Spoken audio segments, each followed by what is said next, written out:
Peace and love, y'all. It's your girl, the Vibe Priestess. Tapping back in with y'all with more messages from Spirit. We're going to start off clearing off the energy, okay? To the Most High, the creator of all, God, Spirit, universe, angels, ancestors, spirit guides of divine light. I call in your unconditional love, divine guidance, and spiritual protection over this space and over this reading. Allow me to be a vessel to channel your divine wisdom and guidance, and call on your protection against any low vibrational being, demon, entity, evil eye, black magic, spell work, hoodoo, voodoo, hexes, or curses. And so mote it be. I say, what's up, JoJo the Celebrity? Welcome to the live, y'all. So yes, you already know we always starting off with high vibrational energy, okay? Y'all, wake up.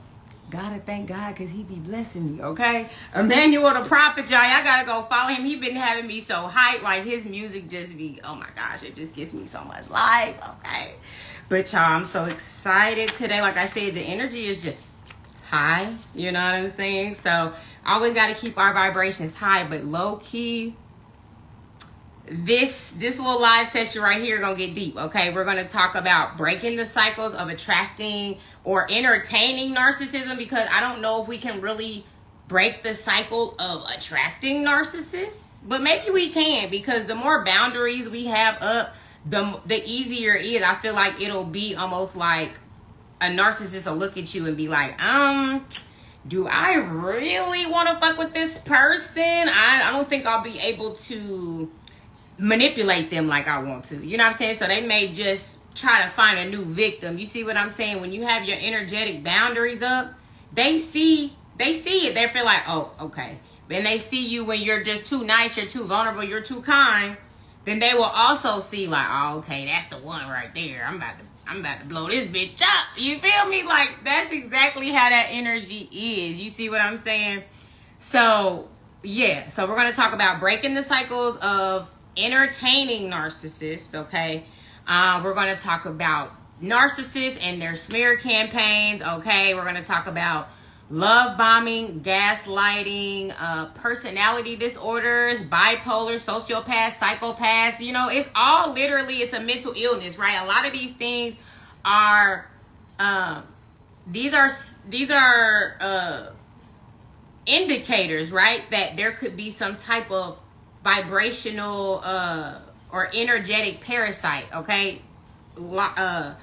Locked on to them, okay? If you're having some type of mental disorder like bipolar and things like that, you may want to pay attention to that. Schizophrenia even, you know, I just was watching something the other day that says that people that suffer from these types of things, they actually have an odor, right? So pay attention to that too. Like, people that just got a stench that just don't leave. You see what I'm saying? Hey, Bryce Grimes, welcome to the live, love. Yeah, like, I've heard that some of these people with these personality disorders and things like that. Hey, 23 Vibes, thank you so much for joining the live, love. Yeah, like, these individuals, they have odors, right? So people that they could suffer from being a sociopath, having some type of personality disorder, schizophrenia, bipolar, narcissism. That is a indicator, y'all. If you smell a body odor off regularly, okay, now sometimes you just get caught slipping. Maybe it was hot, you was sweating, you know what I'm saying? Like, I understand people be having, you know, it might just been a rough day, and you know what I'm saying? But if this is a constant thing, you sense this on a regular basis, and a motherfucker just stank all the damn time, you got musty issues, you might need to might need to see what type of attachments you have. What's popping, Bryce?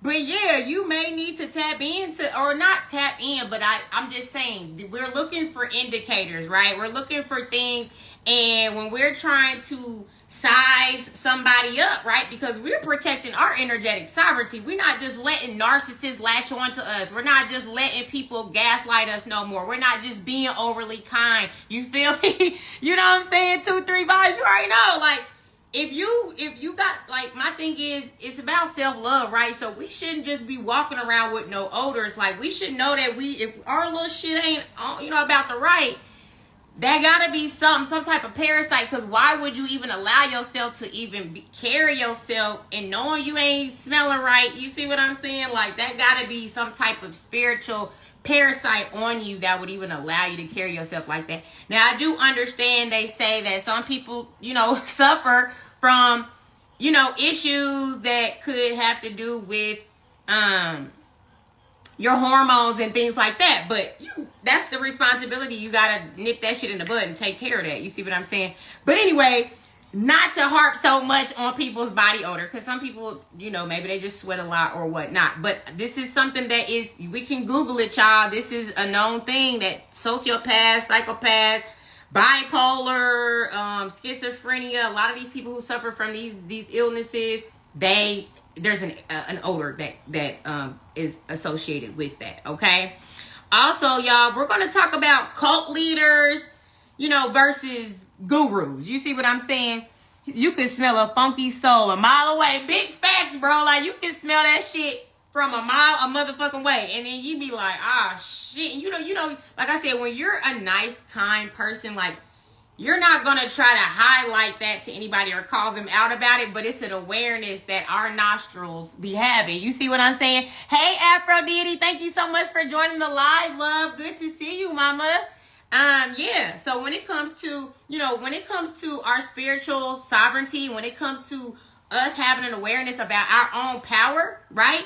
Sometimes as an empath, you don't realize it until you've gotten beat the fuck down a few times. You see what I'm saying? And then you start to wake up to your power because you're trying to learn from your lessons, learn from the things that God is trying to show you through obstacles and challenge. And once you go through those things, you realize, like, hold on, like, something is not right. Why am I being attacked? Why do I have somebody who is manipulating my kindness or taking my kindness for weakness? Or why do I feel like the people that are in my circle or my bubble is like, okay, it's like there's something off with as far as feeling the support or the love or, whatever. It's like all these different indicators that we got to start paying attention to. And when it comes to our spiritual sovereignty and our awareness of our gifts, some people will recognize these gifts before you even recognize them about yourself. So you have to pay attention to people who come along, who are, into this spiritual thing, but they have to be able, you have to see some type of humility in them, some type of, like,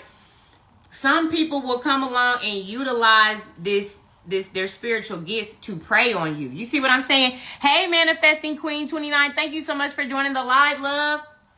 Yeah, so sometimes these people will come along and they will use your gifts to flourish their own things and projects and things like that. And this is energy vampires, or people who know how to transmute energy, and they can look into your Akashic records, right? They can see your destiny. They can see what you got going on, and they can play on that, and they can do things to hinder you, to slow your progress down, right? To keep you from attaining your greatness, to the most largest capacity. You feel me? Because a lot of times we'll have this destiny and everything, but there'll be things that get in the way of it, right? And if we allow that, then it's like we'll never reach our fullest potential. And that's what a lot of these dark empaths, they have a business in alignment with some sense of spirituality, because they know a lot of people come lost. A lot of people come,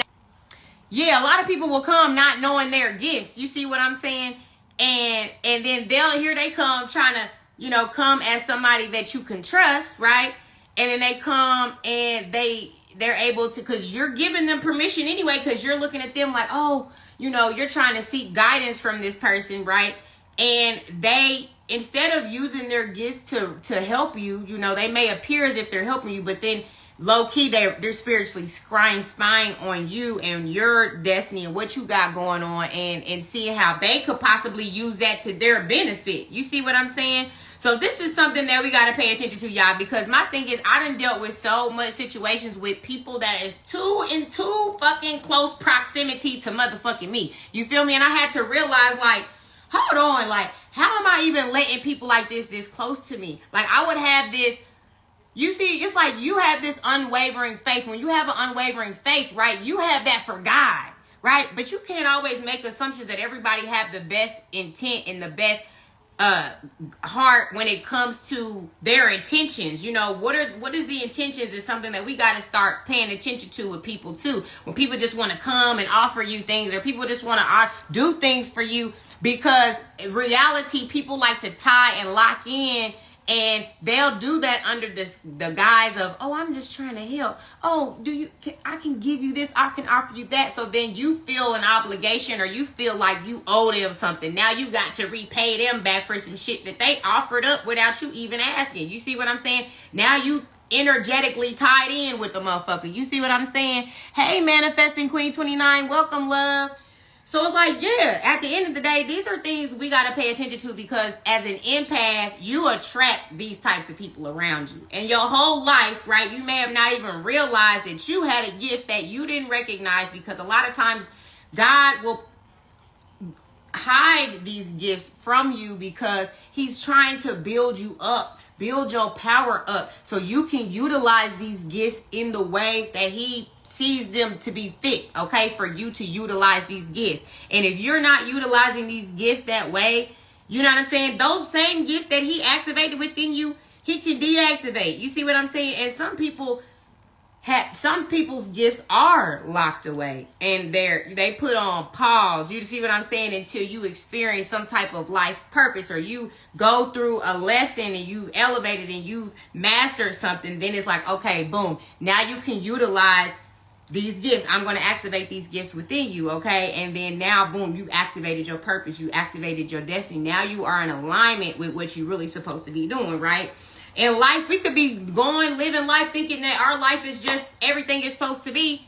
And then one day we wake up and realize, like, damn, that wasn't even my true path. Like, I just was doing that because I felt like everybody else around me like wanted me to do this, or be right, whatever reasons you're being guided to do something. If it's not from within, you have to reevaluate that. Like, why am I guided to be doing something this way when intuitively I'm not feeling like that? This came from an influence of somebody else, you know what I'm saying, or whatever. Or sometimes we'll believe in other people's dreams, right? We'll believe in other people's dreams, and we'll be going so gung-ho and hard to support their dreams, but who the fuck is supporting your dreams, okay? Is we getting some type of reciprocation here? Because you will get lost in other people's paths if you do not become the center of, like, we all have to be the star of our own movie. We can't be the co-star of other people's movie, because then it's like you never master what it is it was meant for you to do.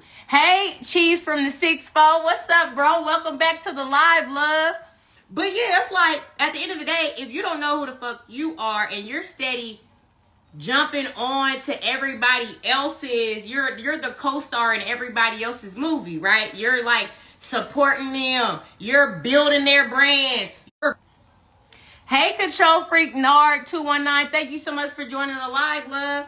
But yeah, it's like you steady building somebody else's brand. You steady building somebody else's life. You're steady building, which there's nothing wrong with that. But it is if you ain't built yourself up yet, and you still haven't identified with what your power is, who you are, what your purpose is, where you aligned with. You see what I'm saying? Now you got all these people who are distracting you from your journey, your purpose, what you're supposed to be doing, because you're so caught up in trying to be a part of somebody else's story, somebody else's journey. You want to be like, who wants to live what they say when you're like, you're living behind the light of somebody else's, or you're the shadow of somebody else's light. You see what I'm saying? No, you need to be pouring into yourself. Hey, Justice 67, welcome to the live, love. But yeah, we got to start pouring so much into ourselves. We build ourselves up so that way when we are pouring into other people, it's not from an empty cup. Because guess what? Them same people you built up, those same people that you invested all your hard-earned energy and love and believed in their dreams, as soon as they reach their dreams, you're going to be sitting there looking like, well, damn, I thought you was going to take me with you. Well, you should have been setting your own destiny, your own path for yourself.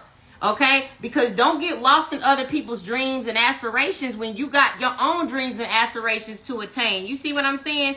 And we'll do that a lot of times. We'll get lost in trying to be a part of something when God will place us in solitude and isolate us from everybody, because he's like, no, you need to focus on yourself. You too caught up in everybody else shit that what are you building and establishing for you? You see what I'm saying? Like, what do you have to show for the energy that you've been putting in to other people? You see what I'm saying? It's like you'll be left as on the back burner. You see what I'm saying? And it's like you need to focus on discovering self, right? And this is from an empath standpoint. Hey, Heartless 0209, thank you so much for joining the live, love. But yeah, this is coming from a place of the empath who has slept on themselves so much, being too kind, okay? Being too kind, not prioritizing self, right? Trying to pour into everybody else when that love and that it's not being reciprocated. You see what I'm saying? Shared the live to a few friends. Good conversation. Right on, bro. I really appreciate you putting the word out there. You see what I'm saying? Because yes, it's a lot of people that we're empathic. We're gifted. We have this, but we are just so extremely kind and loving, and we are here and we want to pour into people, and it's in our heart. We really are truly doing this from the love and not trying to do it to use people, not trying to do it to try to manipulate people. It's really coming from our heart, right? But because the reality is we are faced and we're surrounded by a lot of dark empaths, narcissists, people that have personality disorders. You see what I'm saying? Things like this, which really equates to parasitic, energetic, spiritual parasitic attachments. You see what I'm saying? This is all what this relates to. So I'm trying to bring it all together to let people know that, yes, when we're dealing with narcissism, when we're dealing with dark empaths, when we're dealing with manipulation, you have to look at it deeper than just that. No, this is spiritual warfare, and that a lot of people do have these parasitic attachments to them. So we got to start looking at it like that. When we getting played in situations, or we feeling like, man, that wasn't fair. I would never do you like that. You feel me? Because as an empath, you would never do a motherfucker like that. You feel me? Hey, Foreign Doll Bay, thank you so much for joining the live. And Joe Cop 84, thank you so much for joining the live, love.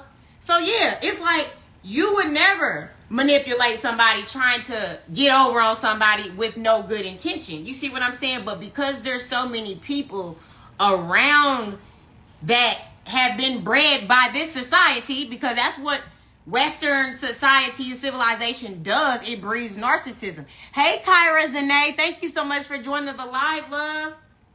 But that's exactly what this matrix basically does, is breeds narcissism. Okay, so that's something that we have to pay attention to. You know what I mean? So when we're being done bad, we're not trying to look too deep into like, oh, well, I love this person. Like, you gonna keep letting that person get over on you though. Like, we can love and we can release people out of love. You see what I'm saying? We can love and we can say, but you know what? I love myself more, and I have to, because it's about you protecting yourself, protecting your spirit, protecting your destiny, protecting what God has destined for you.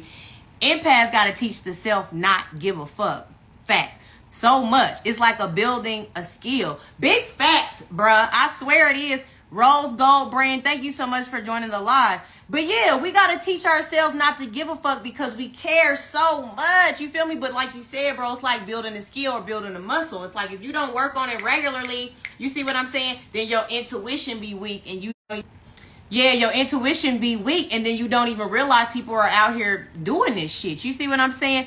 Hey, Ishay. Hey, Ishay May. Thank you so much for joining the live, love. And Foreign Doll Bay, thank you so hard. She said, it's so hard, y'all. Big facts. Like, and this is the thing, right? It's hard, but now that we are starting to connect these dots, this shit ain't about to be hard no more. When you realize it, you have to start being, like, look at it like spiritual warfare, and you're a warrior of God. You see what I'm saying? And that these is people's demon attachments attached to them, right? That's coming for you, your greatness, coming from your light, coming for your spirit, because you are in alignment with the Most High. And if you don't realize that, and you just walk around like everybody human, and everybody just, no, you motherfuckers, a lot of these people, like I said before, a lot of people just empty vessels walking around, okay? And there wasn't even enough room in the fucking title for me to put everything I wanted to put at, because not only was I going to be talking about all those things that I listed in the live, but we're also going to talk about doppelgangers and motherfucking doppelgangers, mimics. These are, like I said, empty vessels that have demon attachments, y'all, parasitic attachments. And y'all, I want to get it deep in this too, because people start to look at, when you start saying demons, you know, so I try not to use that word, because people just, it goes so left in a mind as far as like thinking about fairy tale or movie shit. But like, when I say demons, right, I'm talking about attachments that are low vibrational, right? They and so a lot of times, like in the tarot deck, right, we have the devil card, you know what I'm saying? And that card is representative of negative attachments, things that are holding you back, either it's bad habits, bad mindsets, things like that, right? But a lot of times, here's the thing, right? The devil, that's how he plays on us, right? If we have these low vibrational thoughts in us, that's how the devil has power over us, right? But if we are always guided by the light, we're always guided by our higher perspective, right? It's so hard for these lower vibrational entities, whether it's thoughts, habits, or people that come in as attachments to us. It makes it more difficult for them to overpower us, because this is what we do. We give our power away. They don't have real true power over us, but because they can play on our low vibrational thoughts, low vibrational self-doubts and things like that, and then it gives them that power. But if we know that, baby, I'm moved by the Most High, and you when you start building up your confidence and power as far as who you are, they will not be able to play on that anymore. You see what I'm saying? But what happens is, once you do it, other empaths start to think you're a narcissist now. Exactly. But you know what? They don't start to think that you're a narcissist. They just know that they are. That's the bait and switch. You feel me? That's the smear campaign. That's what the narcissist does, because it's not that they really believe that you're the narcissist, because they know you're not. They knew you wasn't a narcissist when they came to prey on your motherfucking energy, when they peeped you from a mile away, before they even came to approach you to deal with you. You see what I'm saying? They knew exactly what you was. So the catch-22 is not, oh, they thought you was a narcissist now. Nah, bitch, you want to make it seem like I'm the narcissist, because now we have to talk about the reality of what's what and what happened and things like that. They want to keep their reputation so they can continue to manipulate and deceive. You know what I'm saying? Plot and scheme and finesse and do all this bullshit.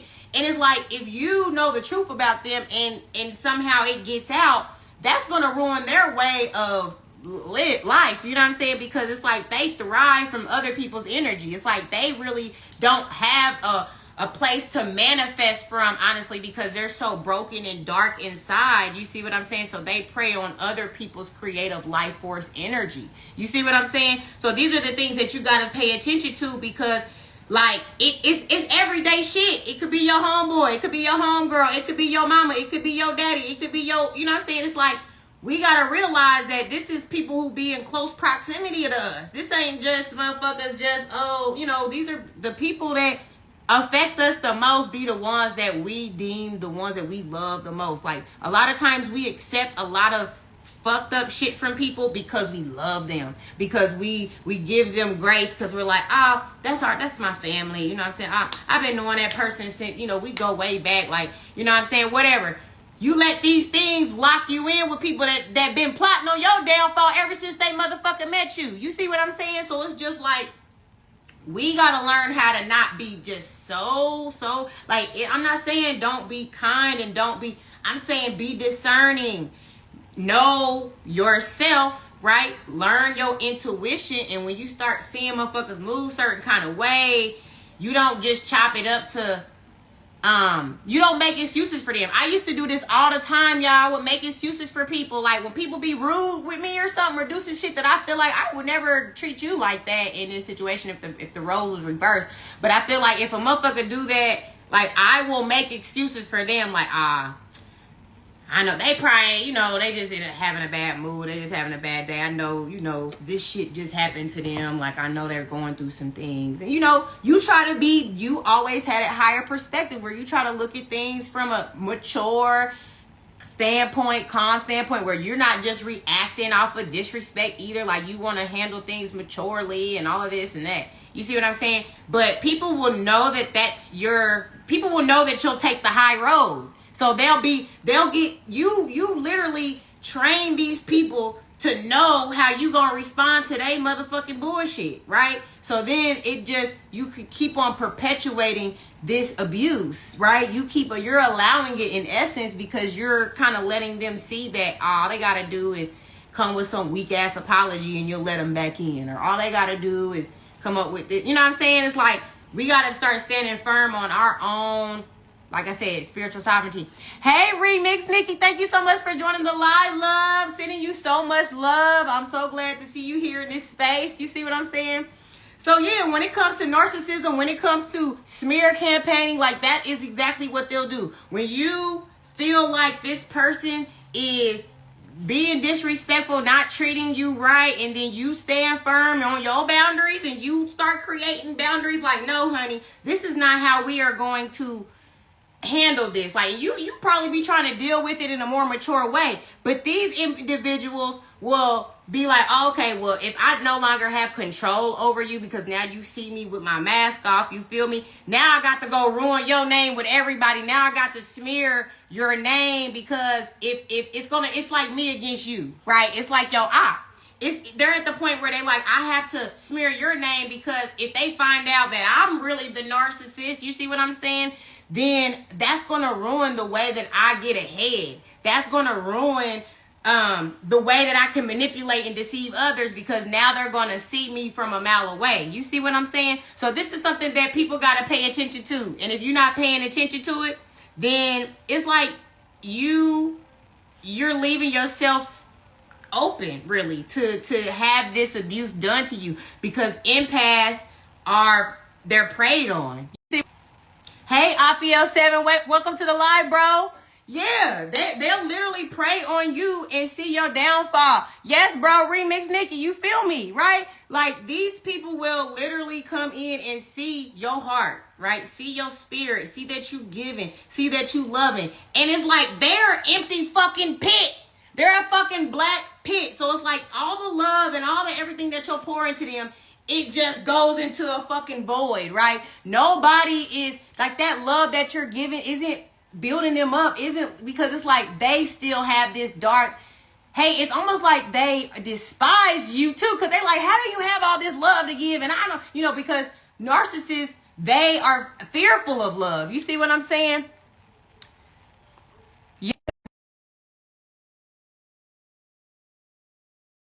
Too, bro. Thank you so much for the love. But yes, y'all, like that's the bottom line, right? I'm just doing this because I want everybody to have their energetic sovereignty, okay? Don't give people the power over you to think that, oh, they're better than you, or they have more than you, and so you just you trust them and trust them with your vulnerabilities and things like that, and then at the end of the day, they literally just bait and switch your ass. You see what I'm saying? And then they're literally trying to, like, these people will destiny swap with you, or they will use your energy. What's up, bro? How did you do that? You just hopped on my live, Nah, you did it. You did I it. swear to God, I didn't do nothing. I swear you. Nah, look, you clicked it. I saw They will like love you. I must have did. you did it. I was like, I don't think she mean to go I live, didn't but mean to do that. I swear, but it's I cool. also Did I you have also some didn't love and like to share? I didn't want to dish you either though. So I was like, let me just go just in case that is what she Yes. wanted. That's all. Right Nah, I on, didn't. bro. I appreciate you. I'm sorry about that. Yeah, nah. I'm gonna let you get back to your reading because you're All doing your right, for thing. sure. Right on. All right, peace. I don't know how to do it, so just Yeah, you hang up. I don't know press. how to Oh do yeah, it. yeah. I got you. All I'm right, gonna get right off. on. I'm Peace. still learning the live, y'all. I don't know. I'm just Yeah, hopped on live. Like, this is new to me. you requested me though, but nah, Yeah. I got you. I'm gonna get off right now. All right, Peace. right on, bro. All right. Welcome, frogs. Welcome, Lachey K. Pez. Thank you for joining the live. Bro said They will love you on Big O. You are so knowledgeable and real. What's Bigo? Shit, look, bro, put me on. Tell me what, we'll talk about that. You see what I'm saying? But yeah, like, the reality is that I'm just trying to bring awareness, right? Because I know that a lot of us, we love purely from our heart, and there's some people that don't. And it's like a lot of times we'll go into situations trying to pour into people that, like, we're pouring into empty fucking voids, black pits, right? You just pouring your love, and you're being drained up, and it's like there's nothing being reciprocated to you. You feel me? Hey, ABA Estates, thank you so much for joining the live, love.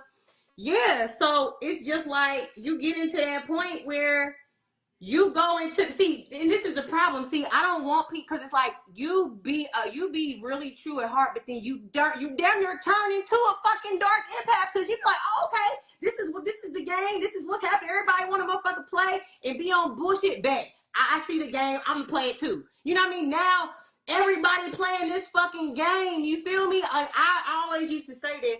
Who must be getting hot? My shit sweating and shit. But I'm like, yeah, people want to play this game, and that's the problem. Like, I used to say this all the time. It's like, I don't want to play these games. Like, even when it in the dating realm of things, where it's like you have to, they always talk about, well, men like this, and well, women like this, and it was always this. We got to play cat and mouse or be a part of these games to entertain each other, or I was like, well, why can't we just be honest? Why can't we just be upfront? Why can't we just, if we want the same things, cool. If we don't, then we don't got to, what I'm saying? It's like, why we have to play these games to find people to really, truly interest us and want to fuck with us? A money app for this right here. People will pay to hear you every day. Right on, bro. Yeah, okay. Well, hopefully we can chat and you can put me on to that, because I never heard of it, but I'm with the shits. You see what I'm saying?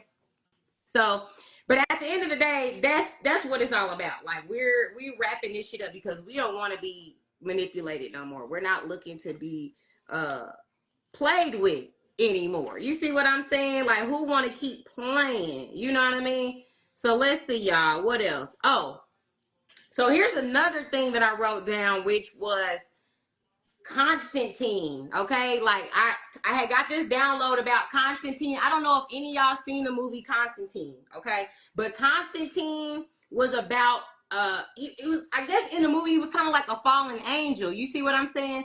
And like, he pretty much the fallen angel, like, he was assigned to the earth realm to go and, like, basically he was an exorcist. He would go and exorcise demons out of humans. You see what I'm saying? And so basically, though, he's like feeling, in his whole energy about it was like he felt indebted to God, but it was in a way of like he was repaying his karmic debt from whatever fucked up shit he did, you know what I'm saying, in the heavens. You see what I'm saying? So it's like, that's, kind of similar to some of these, like, how these empaths turn dark. You see what I'm saying? Because it's like, you'll have this path, you'll have this destiny, you'll have this journey, and along this destiny and this journey, you're gonna get beat the fuck up a little bit. You're gonna have these obstacles, you're gonna have these challenges, and it's gonna appear as if God is not, supporting you or pushing you, you know what I'm saying? But the reality is, he's gonna challenge, you know what I'm saying, you to see your ability to overcome these challenges, and that you're not gonna go and turn dark as soon as some shit, you know what I'm saying, happens. So he gotta put you through these tests, you feel me? So you go through these specific tests with God, you know what I'm saying? But see, some people take that path and they just give up because they feel like it's too hard, and then somebody offers them an easy route that has to do with the attachment of, you know what I'm saying, a low vibrational entity, demon, or whatnot. And then you literally are led astray from your path. You see what I'm saying? And that's how, the dark empath becomes somebody, because you were gifted, you know what I'm saying, all of these things, but now you're using your gifts for not the path and the purpose that God gave you. And then you go and you do some shit and you fuck up that karmic you create karmic debt, and God will take that shit from you. You see what I'm saying? So you have to be in that place where you're ready to pay attention to your purpose, and like not allowing people to come in and interfere with that. You see what I'm saying? So what else, y'all? So yeah, so that's what you want to pay attention to, because y'all, I just was watching this video about um the like Nature Boy or something like that, and I'm not even gonna hold y'all. Like when I first heard about it, I didn't read into it, right? Sometimes you'll just talk too soon, and you'll say things about it. And I remember hearing about Nature Boy, and I didn't know how deep he was actually, like a cult leader, right? And like I know initially I was just thinking like, see, because I did watch this show on Netflix called Hey Cedar Tree Music and Perform. Thank you so much, performance. Thank you so much for joining the live. But yeah, like there's this movie on Netflix a while ago that I watched called The Wild Wild West, and it was about this Indian guy. He came over to America and he brought a whole bunch of people. They literally cultivated a land that was like desert land. Hey, Sleep 34, thank you so much for joining the live, love. So they literally, they cultivated a land that was like desert. You feel me? And they like built this whole like little small nation basically. And you know, there was some things going on within it, but I always felt like cults and things like that, like there could be people that are just wanting to start their own little, you know what I'm saying, community and things like that. And because, you know, the government wants to have so much control, they don't allow it. Once it becomes so powerful, then they got to shut the shit down. You see what I'm saying? But like, so I spoke too soon about Nature Boy, thinking that maybe that's what was happening because he was empowering people, showing them how to live off the land. But that was not the case at all.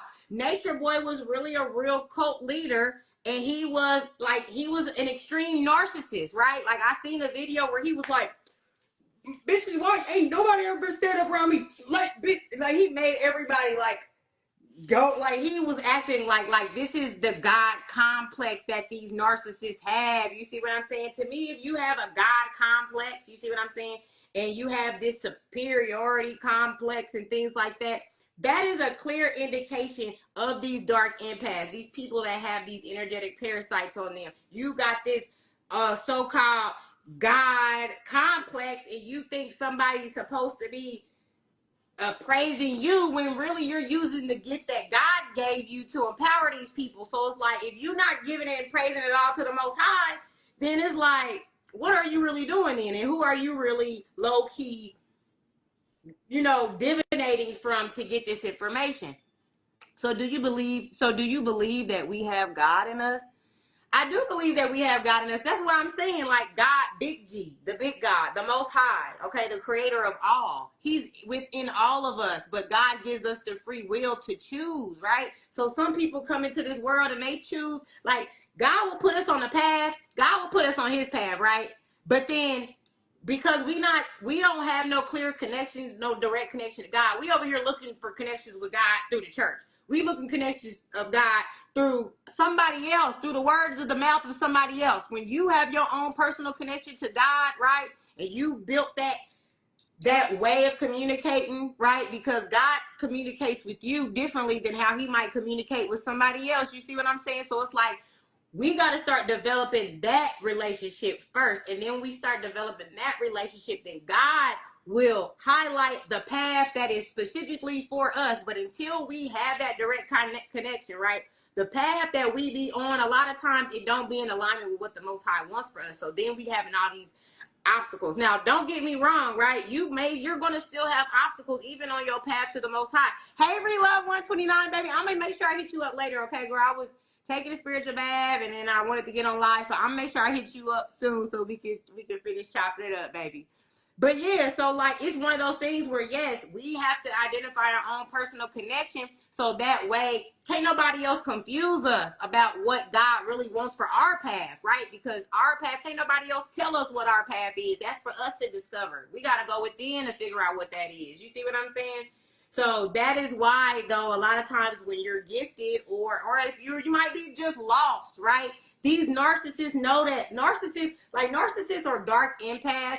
Think about if you just like you're out in a public area, okay, and you're the only one with a blindfold on, okay, and everybody else around you don't have a blindfold on. You see what I'm saying? And you're just walking around, you can't see shit, right? But everybody can fucking see you. You see what I'm saying? And that's kind of how it is when you are gifted and you're being viewed by empaths or narcissists. You see what I'm saying? And they're seeing you blinded of your own gifts, blinded of your own anointing from the Most High. You see what I'm saying? So it's like now you have to pay attention to the fact that, damn, do I even have my own connection with the Most High? Do I even have my own connection? So that's why I'm saying, like, let's build up our own connection so that way we know what our path is, and we can't be confused. We can't be taken off a path or off course by these dark empaths, by these narcissists, or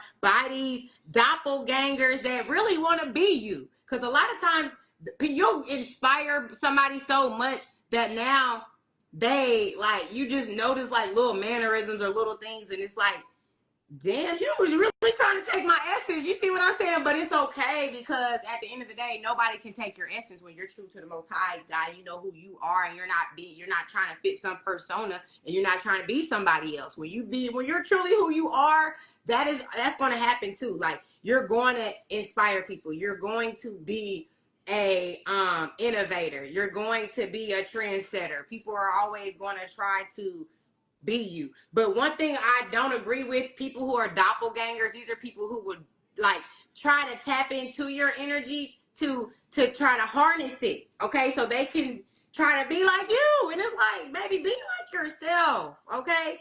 Be yourself. You know what I'm saying? Don't try to be the essence of who I am. Like, there's already a me. We don't need two of me. So, okay, we're good. I get what you're saying, but that's why the gift of observing and not absorbing is important. Okay, so hey Breeza 888 and hey Heaven Justice L, thank you so much for joining the live, love. But that's why the gift of observing and not absorbing is important. So you can elaborate on that. You see what I'm saying? Because I'm not sure the gift of observing and not absorbing. So yeah, I mean, I agree with that, because that's what I'm saying. This is what this awareness is about. Like being observant and being aware and knowing that you are an empath. If you're gifted to have a level of awareness, and like you said, when you are observing, right, and not absorbing, then you're able to let your intuition take the lead of what you should absorb and what you shouldn't absorb and things like that. So I totally agree with you, Sleep 34. Yeah. Hey, Peace Queen. Thank you so much for the love. But yes, y'all, so it's like, let's empower ourselves when we're gifted, when we're empaths, and we decide that, you know, we do want to give our love to the world. We do want to be able to, you know what I'm saying, embody, you know, being able to give love to everybody. You see what I'm saying? But it's like, we have to be more discerning about the love that we're giving, because if we're sending love to a fucking a pitless portal, right? That's just like, you're just draining me all up, and it's like, I'm not getting nothing back. You see what I'm saying? And it's like, and then on top of that, right, those people will take that energy and then they will transmute it, right, and they'll siphon your energy to empower themselves, right? You know, because that's how a lot of narcissistic relationships are. You'll get with somebody, you'll be there building them up, they're breaking you down though, breaking you the fuck down, and then like they all built up and they all got they shit, and what do? Leave your ass and go find them another narcissistic supply to take them to the next level. You see what I'm saying? So it's just like, we have to be more discerning about who we're giving our love to, and we can, and I'm not saying to become this hateful person that's like, no, fuck everybody, I'm not giving my love to nobody. I'm saying be more discerning about who you're giving your love to. I'm saying pay attention to, you know what I'm saying, the intuition and the signs of people who are clearly, you know, if they have any type of resemble any type of love bombing, any gaslighting, all of that bullshit. Whenever that happens, you need to do a spell to call your powers back. Whenever that happens, you need to do a spell to call your power back. Exactly. And see, here's the thing, right, y'all? Spells is just our words, right? Me speaking right now is a spell. If you believe in what I'm saying, it's going to empower you in some kind of way, right? It's a spell. Our words are spells, right? So just like our spells or prayer or whatever, like, if you pray to the Most High and you say, thank you, God, for protecting me, and I call my power back, and I cut all cords and attachments, energy that are trying to, siphon my energy, whatever. You see what I'm saying? That is definitely a spell, but like people think spells and they think they got to do a ritual and they got to do this, they got to do that, which that brings more power to what you're doing. So I'm not knocking it. You see what I'm saying? But I feel like people who do spells, they need to study more about what are they using to divinate to ensure that this is actually, you might do a spell, and if you're not as gifted in or as well versed in these things, sometimes you might pull something from a low vibrational energy or something like that. So like when it comes to God, you see what I'm saying? Like I like to go to the Most High, and Most High can use and dictate and direct who he want to use. If he want to use a low vibrational demon to protect me against another demon, like, okay, I'm gonna let God decide how he wants to utilize these other sources to protect me, but I'm always gonna go to him first. You see what I'm saying? And God is always gonna be the one to send and protect me that way. You see what I'm saying? So it all depends on how you want to go about things. You see what I'm saying? And there's no right or wrong way. It's about what's for us. That's why I tell people, like, when it comes to finding your connection to the Most High, that's why you have to start to tap into your own intuition, your own spiritual practice, and your own finding ways to ground, to meditate, to connect to nature, so you can find the way that God is trying to communicate to you through synchronicity, through nature, through numbers, through animals, through all these different things. God will speak back to us. Girl, I know, right? My connection been going in and out too. I don't know what's been up with the connection lately, but no, welcome back, baby. So yeah, like but yeah, I sleep 34. You're not lying. You see what I'm saying? It's like you have to have a level of awareness and know what needs to be done. When you start feeling that your energy is being pulled one way or the other, you need to affirm it right there in that moment. And I do that all the time. I pray right, I go right, and then I take a lot of spiritual baths and things like that. Like if I'm feeling weird, feeling funny, energy off, because people will send you bad moods your way, like psychic attacks, spiritual attacks, to try to throw off your energy, because our vibration is what keeps us closer to the Most High. You see what I'm saying? So it's like I like to stay in a high vibrational frequency, happy, feeling good. And if I feel like for whatever reason I'm not, and I know that my intention is to always feel good, then I know that ain't me. I know that ain't me. Like, I ain't just mad for no reason. So I know somebody try to send me some shit, boom, return to sender, or boom, or whatever you got to do, whatever it is within your spirit to do, then that's what you should do. You see what I'm saying? And let spirit guide you, So yeah, I'm gonna pull some cards on this. Let me see that I wrote a lot of stuff down. Like, did I go through everything I wanted to? Because the doppelganger thing was a big deal to me too, because I'm starting to realize that it's a lot of people who will, like, they would love to just live in your fucking skin. They would just love to, like, just let me just be you. You see what I'm saying? Because they done created so much dark, negative karma in their life because they're fucking narcissists. Like, that is what these narcissists are trying to do now, is that they're like trying to energetic, they're trying to destiny swap, because it's like God gonna put you through, you gotta fucking go through that karma, bro. You're not just about to do all this fucked up shit to people. Be a fucking narcissist and a fucking dark empath, love bomb, gaslight, break motherfucking hearts, and take lives, people, life force, vitality, and you just think that you're not gonna have to deal with no karma? You think that you're gonna be able to use a spell to try to get somebody else's fucking life force energy to and get all of their good karma that they put the fuck in? Bitch, please go find, like, people like that are mentally fucking ill. And that's why I was talking about sociopaths, psychopaths, personality disorders, schizophrenia, all of these fucking things, because it's all relatable to this attachment, this demonic attachment to people that is what is controlling them. You see what I'm saying? And these types of people are the ones that they're dangerous. These people will put you in harm's way because they'll put you in harm's way just for the fact that they hate their life so much that they want to switch the energy. They want to live your destiny, live your life.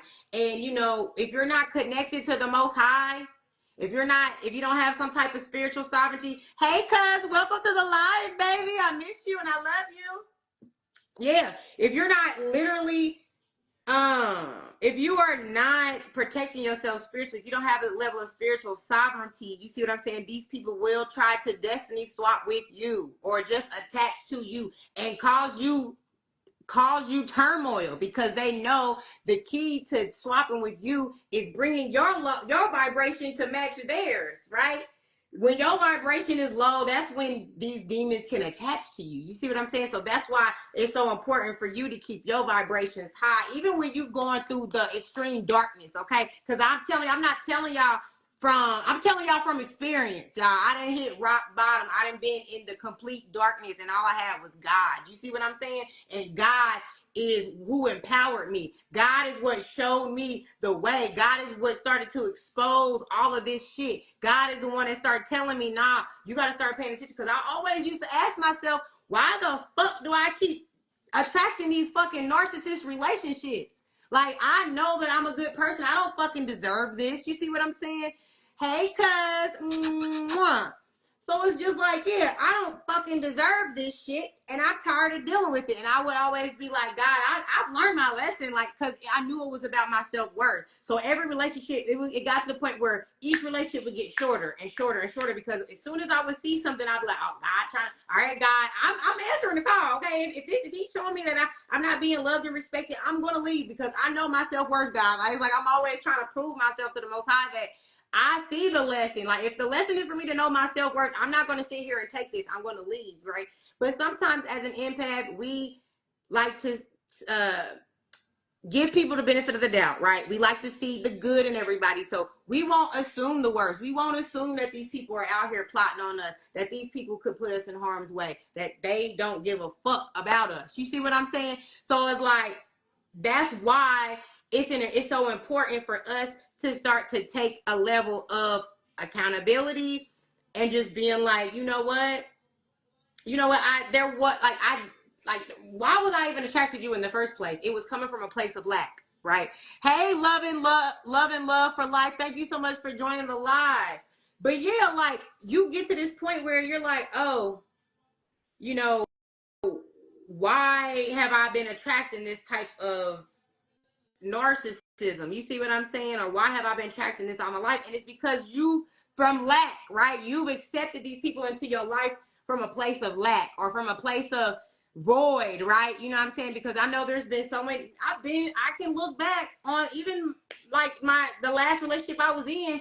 Like, I was in a tough situation. I was moving out of my apartment. I hadn't found a new place to live. Like, me and him, we were starting to vibe and bond. He had a place, you know what I'm saying? And it was like, okay, well, why don't we work together to make, you know what I'm saying, make this shit shake? And we ended up moving together, you know, with all these things. But like, if I look at the reality of it, like, that was a place of lack. You see what I'm saying? Because if you're in a place of lack because it's like, oh, well, shit, I don't got nowhere to stay. You know, whatever those situations is, you know what I'm saying? It's not you having faith that the Most High gonna have something figured out for you. So, like, not to just fall on the terms of something because it might be easier, might help you out. You see what I'm saying? It's one of those things where you have to have God in the front of everything, even in the darkest moments, okay? Because if you don't have God even in the darkest moments, okay, that's when these dark empaths, these narcissists they know, right, when to send these spiritual attacks or these psychic attacks to try to attach things to you. You see what I'm saying?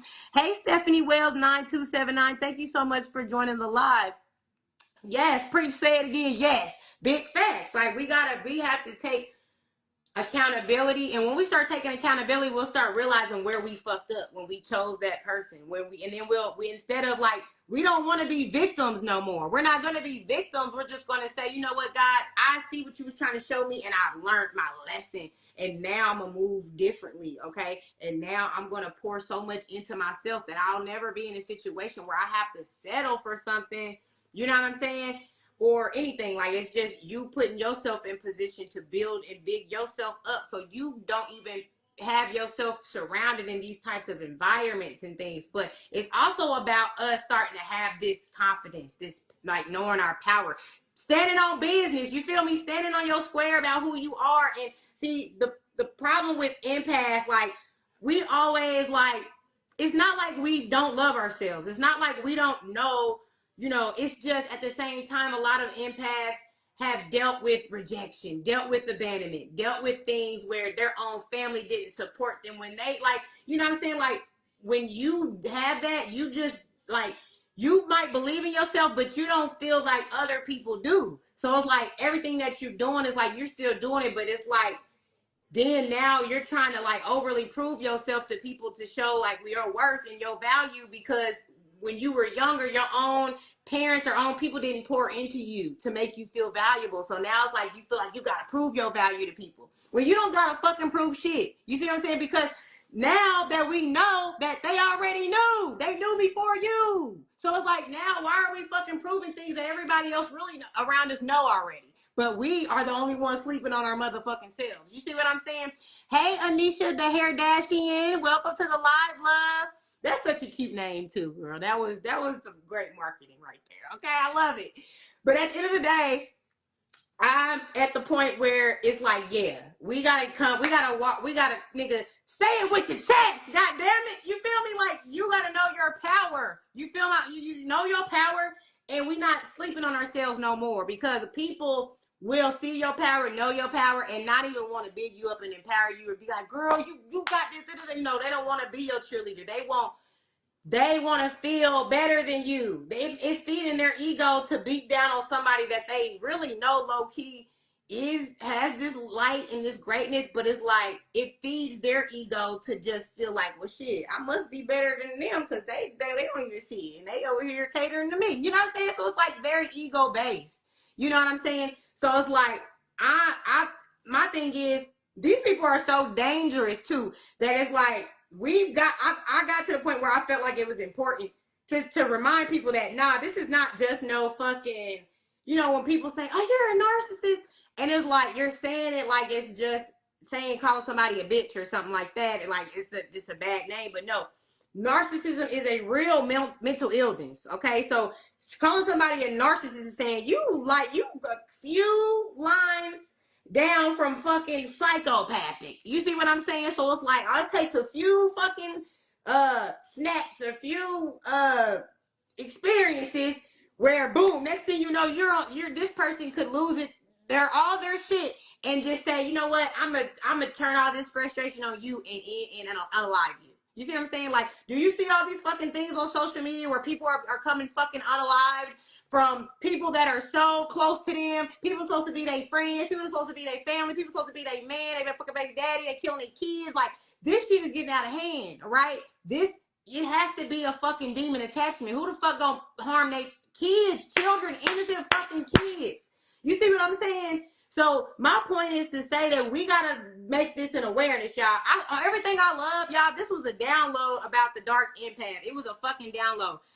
As soon as I start talking about this dark empath shit on these lives, like the other day on Apple, you know how Apple will pull up the news, like it's like a news thing? Literally, I just posted it on my post today. It's my Goddess Gang journal that I just released. Well, it's a reel, but on one of the little clips, right? It's an Apple News article that came up talking about dark empaths hiding in plain sight. Like, y'all, this is not a fucking joke. Like, if the people that's really pushing propaganda, real news, Fox, you know, all these different things is pushing that, like, this means that this is something that we need to pay attention to. Because when they're even pushing this shit, it's like, okay, well, then most people who like act like, oh, that's a conspiracy. Well, is it a conspiracy if it's on real news? You know what I'm saying? You know, so it's like, let's empower ourselves and stop acting like this shit is normal. It's not fucking normal, and it's not normal for you to be fucking preyed on by people. It's time for us to stop acting like this shit is cool, right? Like especially as women, a lot of times we will turn the blind eye to abusers, and we won't put them on the block to let them know, like, yeah, this one or that, this person doing it, that person doing that. You see what I'm saying? But it's not about telling, but it's like, it's about, if you feeling moved to say something about something you experienced, right, and then you don't, that's a problem, because you're putting somebody else over what is needed for you in your spirit to heal that, or to overcome that, or whatever it is that you feeling moved to do about it. But we got to learn that we are not going to just allow ourselves to be victimized anymore to this shit. Like, we're taking, you know what I'm saying, the power back. We're taking our power back. Call your power back. If you got people manipulating you, drawing you energy from here and there, if you are unstable, you can't even keep up you're confused all the time about which route to go. Like, you have this inner conflict all the time and things like that. That's fucking witchcraft. That's spiritual attacks. That shit that people are evil eyeing against you, that they don't want to see they don't want to see you thriving. They don't want to see you in living your highest timeline. You see what I'm saying? So these are things that you have to have a level of awareness of, okay? I'll be paying attention to the ops. You see what I'm saying? Like, matter of fact, just there's an example, because there was this guy, he was like my homeboy, right? I really thought this is somebody I could trust, right? And like, I'm literally, this person at this point in time is helping me. You see what I'm saying? So I'm looking at like, oh man, you know, especially when people are lending a helping hand when you're having a tough time, you tend to be you are overly appreciated, because you're like, you know, not even my own, you know, whatever. You're helping me in a situation where maybe somebody that's closer to me is not. You see what I'm saying? So you're giving them all the glory and appreciation and stuff like that, right? And that's kind of how I was moving, because I really did appreciate them. You know what I'm saying? Because I was really going through a tough time.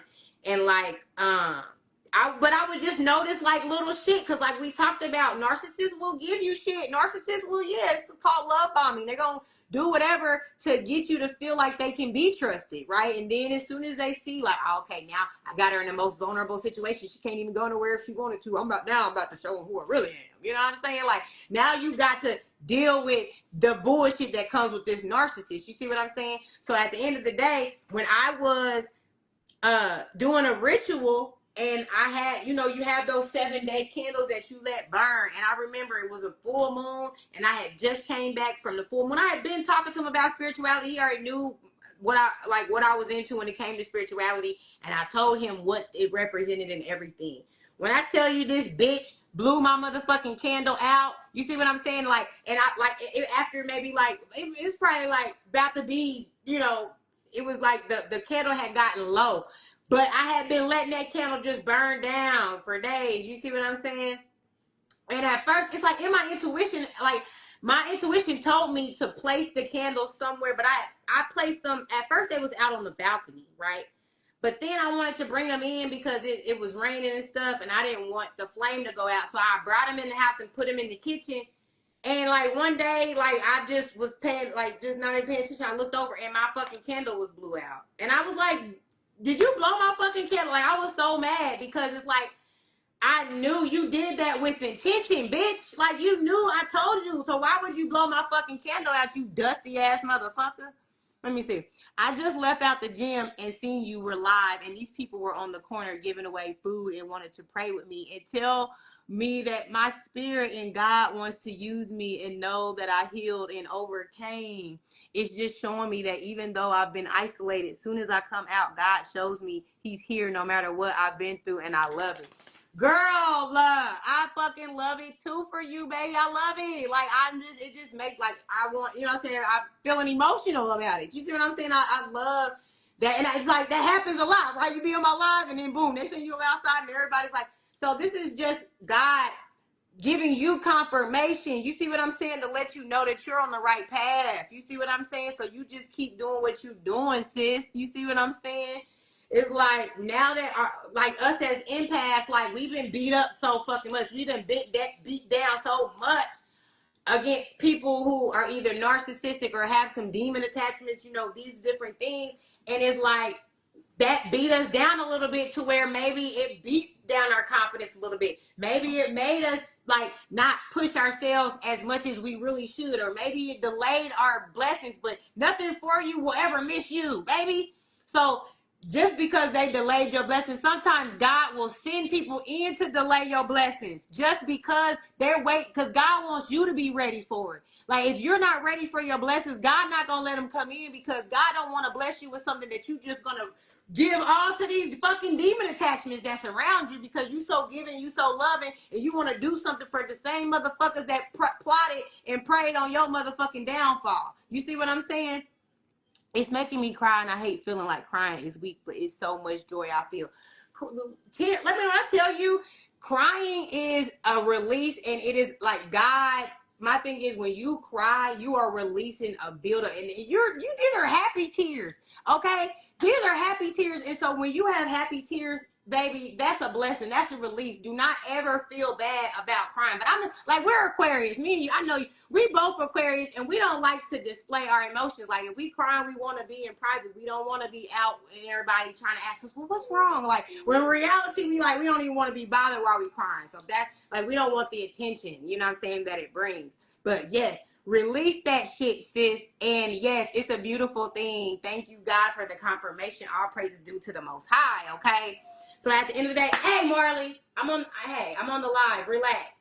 Okay. So at the end of the day, you know what I'm saying? We are not about to waste no time and play no games with these narcissists, these people. So it's like, we got to start getting even to the point where we are ready and open to tell somebody like it is. Okay, we bring the Queen of Swords energy. Okay, hold on, let me let him out, because he's throwing the energy and the flow off. Okay, go. So at the end of the day, you know what I'm saying? I feel like you just want to ensure, like, right, we're in a place where we're empowered, okay? We're not giving our power away to these people who are manipulated. And we're also getting to the point where we don't have a problem with calling it out when we see it. We don't have a problem. Like, we used to be like, we don't want to assume. Nah, our intuition is strong enough that we're not assuming shit. This is my truth. My intuition said it. That's what it is. And we letting the intuition have the last say in the matter. Okay, we're no longer ready or concerned, or no longer in a space where we doubt in our intuition. You see what I'm saying? That's when we give away our power. When we doubt our intuition, we doubt that gut feeling, right? Because we just want to give somebody the benefit of the doubt because we love them. But do they love us back? Do they love us back? Okay, I don't think so. But like, y'all, mimics, right? There's one other thing I'm gonna talk about, mimics, and then we'll start pulling some cards, right? But with the mimics, y'all, like I'm gonna tell y'all a story about this because it's the weirdest thing I ever had. But yes, mimics, okay? Because I don't know if y'all ever seen the movie The Mimic. This is an alien movie, okay? The Mimic, it was about like some type of parasitic alien, though. It was an alien, quote unquote, but alien. Have you ever seen Aliens versus what is it called? Damn, I can't even remember. It used to be on the Aliens versus, was it Aliens versus Demons, or like Ancient Aliens? That's what it was called on the National Geographic channel. And that show, like, and so yes, when we talk about aliens, right, we could also be talking about demons. They're interchangeable, okay? So in this movie called Mimic, right, there was this parasitic alien that would jump into people, and then they would be a parasite, but they would be a human, right? You'd be a human form, but within this parasite is dictating and controlling what they do. You see what I'm saying? So that's what this is about, y'all. And I literally had an experience. Now, okay, I can't say for sure from what I know that this person was a mimic, right? But his behavior was so off that it reminded me of this movie. So something, he had some type of attachment to this motherfucker. Hey, Ule Bombay, Linga, Shoni, thank you so much for joining the live, love. So yeah, like this person, okay, so y'all, I'm gonna try to tell us this story short, right? So I met this person at work. He was cool. He was fashionable, like, one thing I did used to always notice about him is that I could never read him energetically. Like, he just was very monotone in the facial expression and everything. So that wasn't really weird to me then, because I wasn't as into my empathic spirituality, like where I was trying to tap in and understand energy like that. So it was just, everybody was just normal to me then. So this is back in like 2000 and like 13, maybe 14 or whatnot. I'm working at this job, and like during this time, like I my I don't know if I think my car had something wasn't working with my car, right? And I found out through work that this guy lived right next to me, right? He lived next door to me. Give me a second.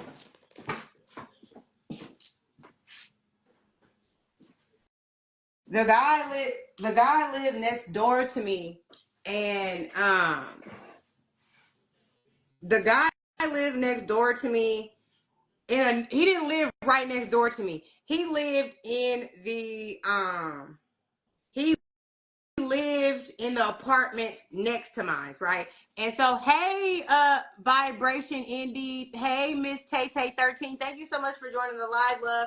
But yeah, like he lived in the apartments next door to my apartments, right? And so we worked together, and it just so happened that my car, there was something up with my car, and something was up with his license, right? So we talked, we was like, okay, well, bet. We'll help each other get back and forth to work since we live right next door to each other. He was like, you can just drive my car. We'll go to work together. Boom. So yes. Hello, honey. So yeah, and it's like, so we did that, right? And it worked for us. And like we became real tight off that, because we wasn't even really cool. Of course we were co-workers, but I knew him up from work, but we weren't tight. But that built a connection, right? So anyway, long story short, he ended up starting to work at Coca-Cola or something after a couple months. So like he just disappeared off the face of the earth. I don't know what happened to him, right? So, but I would always think about him, because I was like, damn, that was my homie, like, you know, whatever. But it is what it is. So like maybe like 3 years, 4 years later, right? On Facebook, he randomly hits me up on Facebook, and I'm just so ecstatic, like, oh my gosh, like I've been thinking about you. I'm so glad to hear from you, like whatever. He's like, oh well, you know, let's link up and this and that. And I'm like, okay, bet, like where you at? But he's telling me like, I gotta come pick him up from somewhere and this and that. And I'm just kind of like, but I'm not even thinking nothing negative, because I'm like, that was the homie, like, you know, we was able to look out for each other. I know, you know, I'm not thinking nothing negative about it. So I'm like, okay, cool, I'll come swoop you or whatever. So I go pick up this guy, and he is, like I said, the energy is totally different from who he was when I met him 4 years prior, right? So he was a totally different person, okay? Now, with him being a total different person, I still was going to be that empathic person that wasn't going to, like, judge. You know what I'm saying? I'm still kind of, like, trying to figure out what's going on, but he's not really giving me much. You see what I'm saying? But it's like he looked like he'd been through some shit. Like he had been, what do they call that when you like you got a backpack, you're like a backpacker or something like that, you just be on the road, like that's how he was looking when I picked him up. And I just was like, you know, but because off the strength of that, how the relationship built, you see what I'm saying? I'm like, shit, he helped me when I was going through some shit. So if he going through some shit right now, like I don't have a problem with helping him go through some shit. So that's kind of how it was. So I took on that responsibility. But like I would notice like little weird shit while he was staying with me, y'all. And I was just kind of like, y'all, like, well, first of all, before he even started staying with me, what was weird was that when I went to go get him, he wasn't even supposed to stay with me. He was saying for me to come get him and take him over his sister's house. But y'all, his sister would not even let him stay there. So that should have been the first fucking red flag. And you see what I mean? How we don't pay attention to shit. But at the same time, like, since I come from a place where my own, like, I don't have a tight knitted relationship, like as far as like support system from family. So like when other people are dealing with that, I'm not gonna look at that as a negative thing. I'm not gonna be like, oh well shit, if your own sister don't fuck with you, because like shit, I've experienced my own family not fucking with me. So like I'm not gonna judge you from that. So that wasn't a red flag for me. but maybe it should have been, you know, at the time. But anyway, long story short, here's how what happened where he was doing a little weird shit, right? Like, I remember it was like I said, he was very monotone with his energy. I could not read him. I would have to be like, "Are you okay?" Like, and there was little things that I was noticing. Like, he didn't. I had to help him fill out an application, to get a job, and like I helped him get his license reinstated. But it was things that I was helping him do that I was like, you didn't have a problem getting a job when I met you. Like, you had a job, you left, and you went to go work for Coca-Cola. Like, why now you don't know how to fill out an application, or these things that I'm having to help you with? Like, what happened to you in between this window of time that I have not seen you? Like, what the fuck what's been going on with you? You see what I'm saying? Yeah, this man, like, low-key, I remember having a pep talk, just kind of letting them know, like, hey, I was like, you need to lift your vibration. You know what I'm saying? Smile more. Y'all, I swear everything I love, after I said that, like, I would notice, like he would, when he would smile, it would be very fake. It would be like it gave, like, are you a fucking, like, clone? Like, what the fuck are you? I don't know, y'all. I swear on everything I love, though, this was the weirdest situation I ever experienced with someone, because like his energy was just so it was not a human energy, and it felt very mimicky, because like even like him being around me, he started to kind of embody my style, and I'm like, I'm a whole woman, so why are you trying to dress like me? But not meaning like he would he wouldn't wear clothes, like feminine clothes, but like, you know, I was on the spiritual wave. I would have like my Rasta colors on. I would wear like those Rasta, you know, those Jamaican hats. You know, the fake Jamaican hats that got the dreadlocks on them. But I wouldn't have the fake dreadlocks on. But the big poofy part with the little, like that, like this little shit I would rock, you know, that would be different. And then I noticed he started doing that shit, and I would be like, it was just weird, y'all. So like, this is just me explaining from experience, because I've dealt with the most craziest things that you would never even experience with narcissism, with dark empaths, with empty fucking clone vessel type motherfucker soulless beings. You see what I'm saying? So this is why we got to recognize that this is happening, especially now that the veil is being lifted. We're being closer, like you know, they're talking about all these different elements where we're moving closer to the sun. We're all, you know, some people are saying we're in a whole nother fucking galaxy, or we're doing this now, you know, all of these dimensions are merging, and you know, so now we're getting to this point where we need to have a level of awareness that weirdo shit is happening. Veils are being lifted. Portals are being opened. Entities are being dropped into this fucking realm. You see what I'm saying? And we don't know what these weird energies, where they come from, or what they're here to do. But people who are soulless beings, people who are walking around taking potions, drinking all the time. Alcohol is a potion to let spirits in. You see what I'm saying? So like, that's why it's so rampant, right? So much people are probably having these attachments because they're just out willy-nilly in it, not protecting themselves spiritually and shit like that. You see what I'm saying? So that's the reality of it. You know what I mean? So I just want people to bring this awareness, y'all. It's weird, though, shit happening. And until we start looking at it for what it is, and we not just thinking, oh, it's a one-off situation. Nah, it's more, it ain't just one-off. This shit is actually happening, okay? So let's pay attention and let's act like it. Hey, act like you know. Let's act like you know. What? That was figuring I see like a bitch. Welcome to the live. She came right on time, okay? Act like you motherfucking know, okay? That's crazy. Yes, y'all. So let me go ahead and start pulling some cards. And I'm actually going to use some of my new decks, y'all, because I really want to start breaking these decks in. And actually, I got some really dope decks. You see what I'm saying? And that also kind of resonate and relate to what we've been talking about with the dark empaths and narcissism and things like that, that kind of give some more insight, okay? So we're going to pull a few cards. Spirit, what messages do we have? Okay, so yeah, this is already saying yes. We taking new action. We're moving forward. This is new beginnings, though. This is like new beginnings and passion too. If you're something you're passionate about and you're starting a new, push forward in that. Okay, when you start getting these divine downloads of like different actions to take, write that shit down and really start going in on it, because God is in a place where He is giving us these divine downloads. Okay, that is going to empower us, you know, spiritually, empower us to just as far as our divine path and journey and purpose and things like that. So it's like, don't ignore these divine downloads that are coming in, okay? Because see, this is what happens, right? We literally have like if we have or coming from a place of lack, because this is like a lack mentality.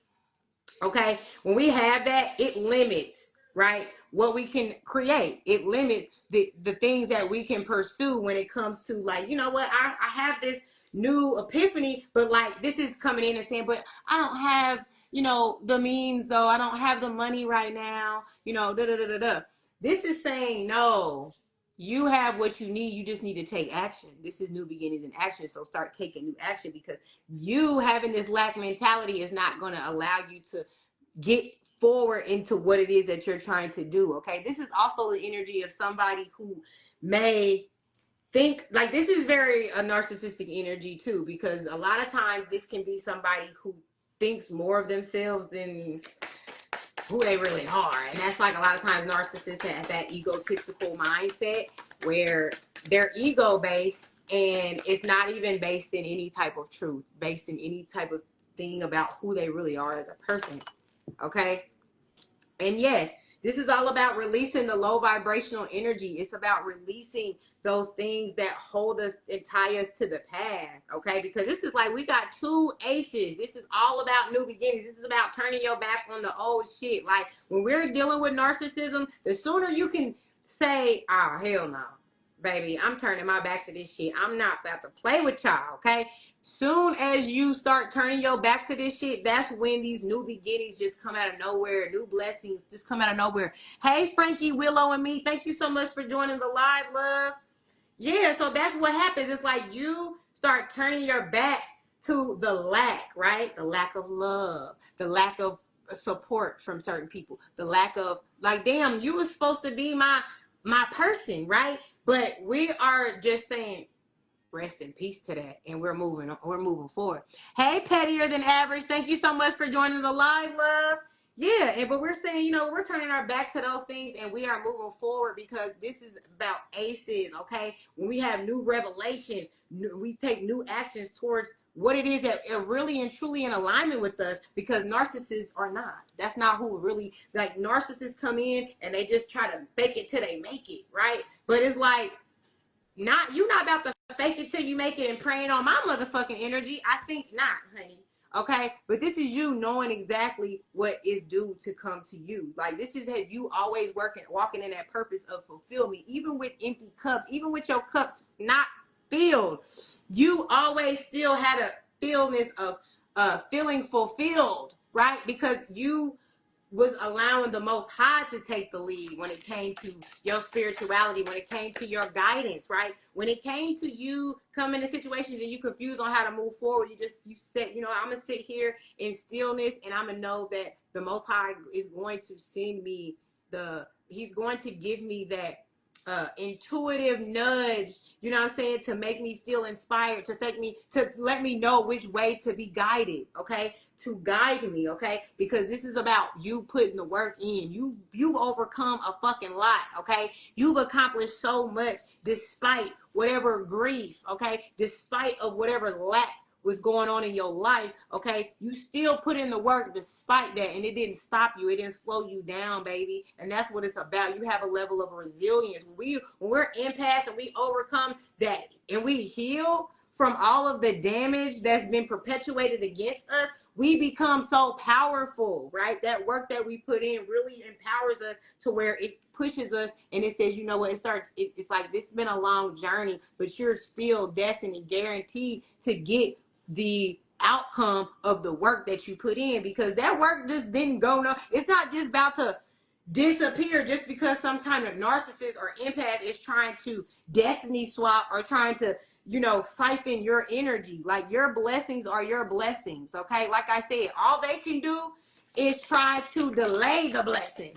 but the blessing coming regardless. But at the end of the day, don't give in to what they're doing, because you don't want your blessings delayed, okay? What is it? It's my money and I want it now. It's my abundance and I want it now. It's my prosperity and I want it now. And I'm not about to sit here and be delayed, okay? This is me being the Queen of Wands, standing in my power, knowing my beauty, knowing that within myself, within my heart is pure, is passion, okay? I pursue the things that I love and I nurture those things. And that's why these narcissists are so fucked up about you, because they try to understand, like, well, how the fuck do she just have all this love to give? even when I just dogged her the fuck out and beat her the fuck down and try to make her feel less about her motherfucking self, but she still is just this loving person, and she's not damaged like me. She's not has this empty void like me. Like, what the fuck? It's like they're upset trying to figure out like, how the fuck,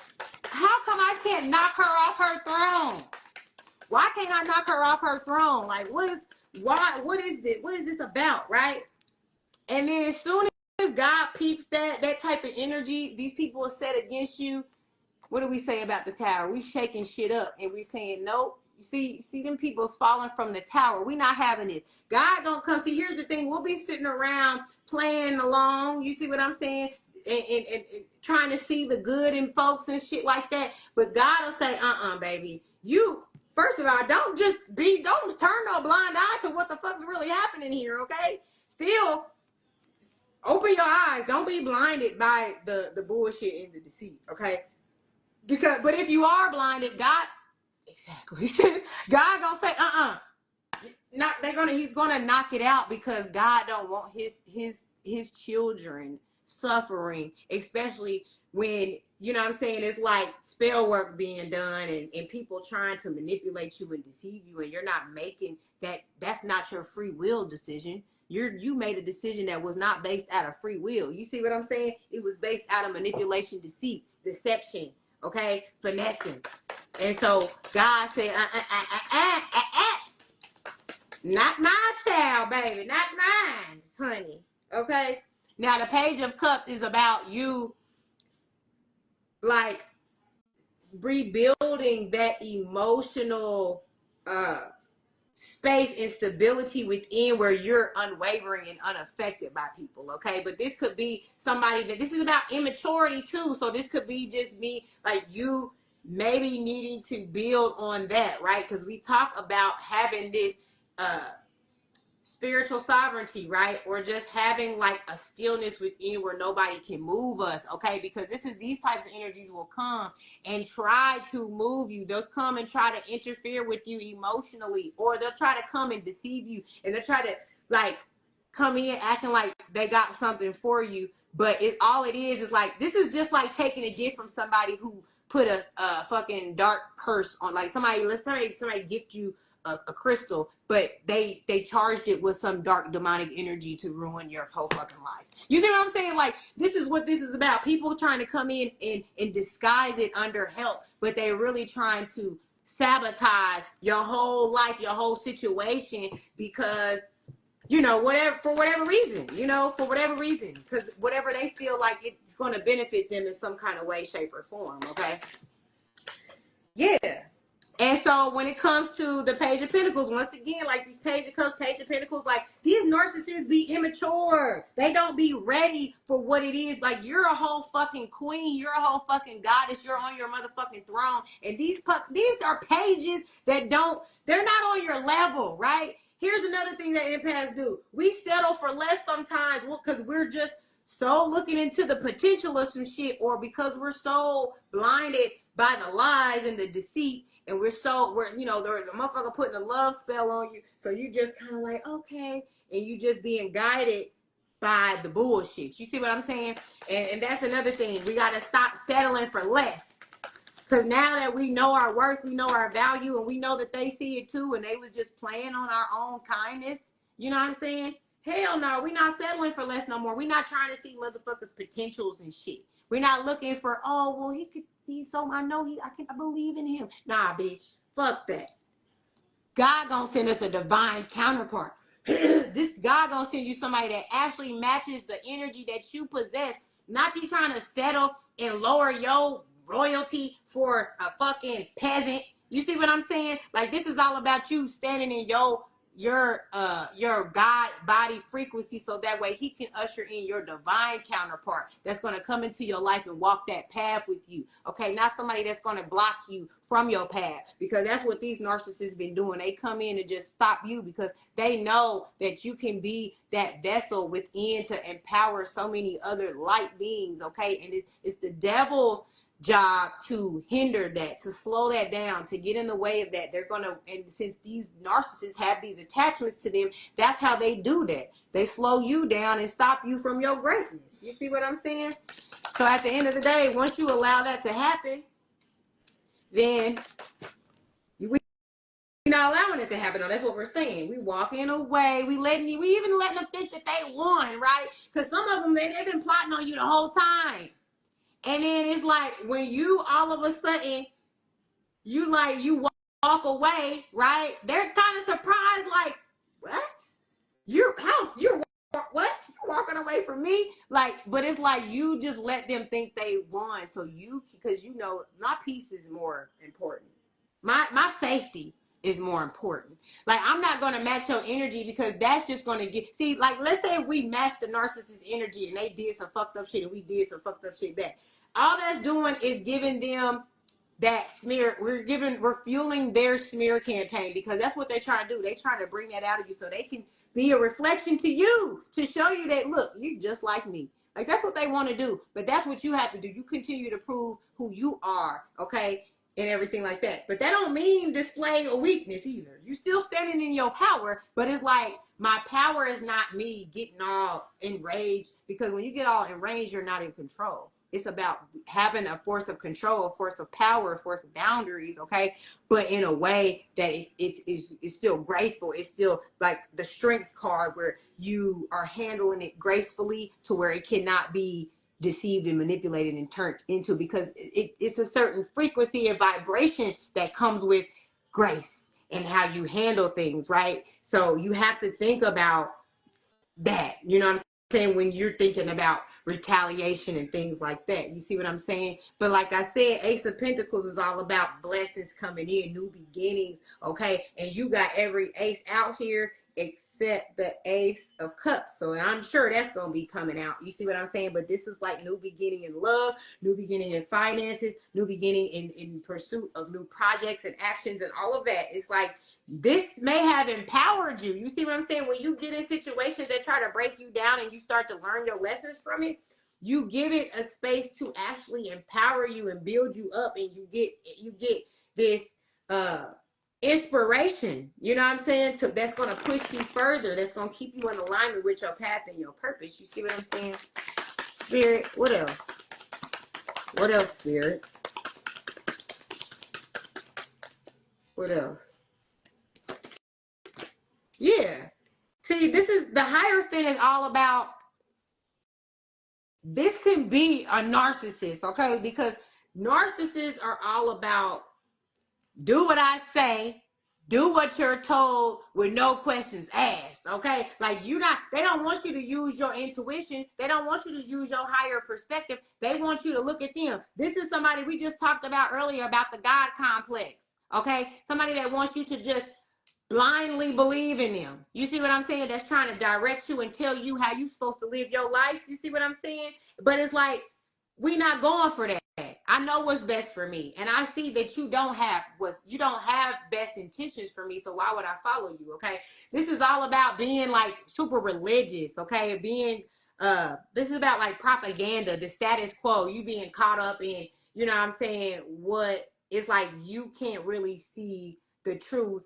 You're not gonna consider a conspiracy theory as the truth. You know what I'm saying? You're caught up in the propaganda and, you know, everything like that. So that's how narcissists, that's a lot of times how you can identify a narcissist too.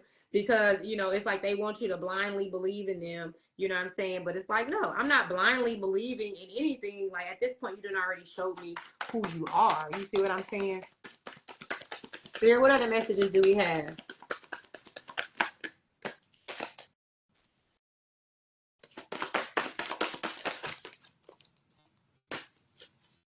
Spirit, what other messages do we have?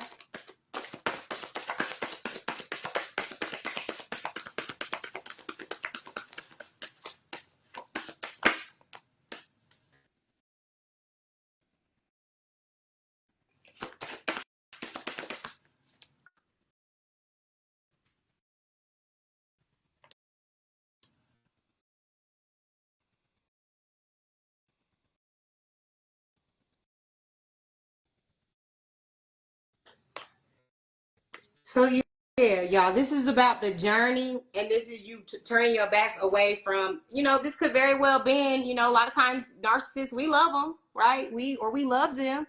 We really desired whatever we thought something was, right? When they were love bombing us, when they was making us believe in this, this love that y'all was supposed to have, or when they was whatever form of manipulation that they was doing, whatever witchcraft, what I'm saying, mind fuckery that they was trying to play on you, right? You had an emotional connection to those things. You still had care and concern and love for this person, but it's like you still had to turn your back because you're following, like, this is like a pursuit of happiness. It's like, if this ain't making me happy, if this is not fulfilling me, I'm gonna have to take a journey and just turn my back and go towards something that I know is going to bring me some peace within, right? This is isolation. This is solitude. This is having to separate yourself, y'all.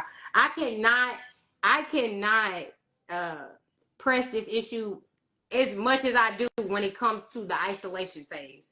Isolation and solitude. When God puts you through that and you move through it in the way that God, that you are, when you're connected to the Most High, and you guys are having this connection of whatever that is, you see what I'm saying? This is what breaks you away from this codependency, because that's typically what tends to happen, right? When you're codependent, you attract a narcissist. Okay, now codependency is what will a lot of times lead you there. Okay, so when you get put, or you may be forced, or you may willingly go into isolation and solitude, and when you do, it detaches you from codependency, because then you realize, like, damn, all I really ever needed was God. You see what I'm saying? Hey, Jay Tyson 54, thank you so much for the live, or joining the live.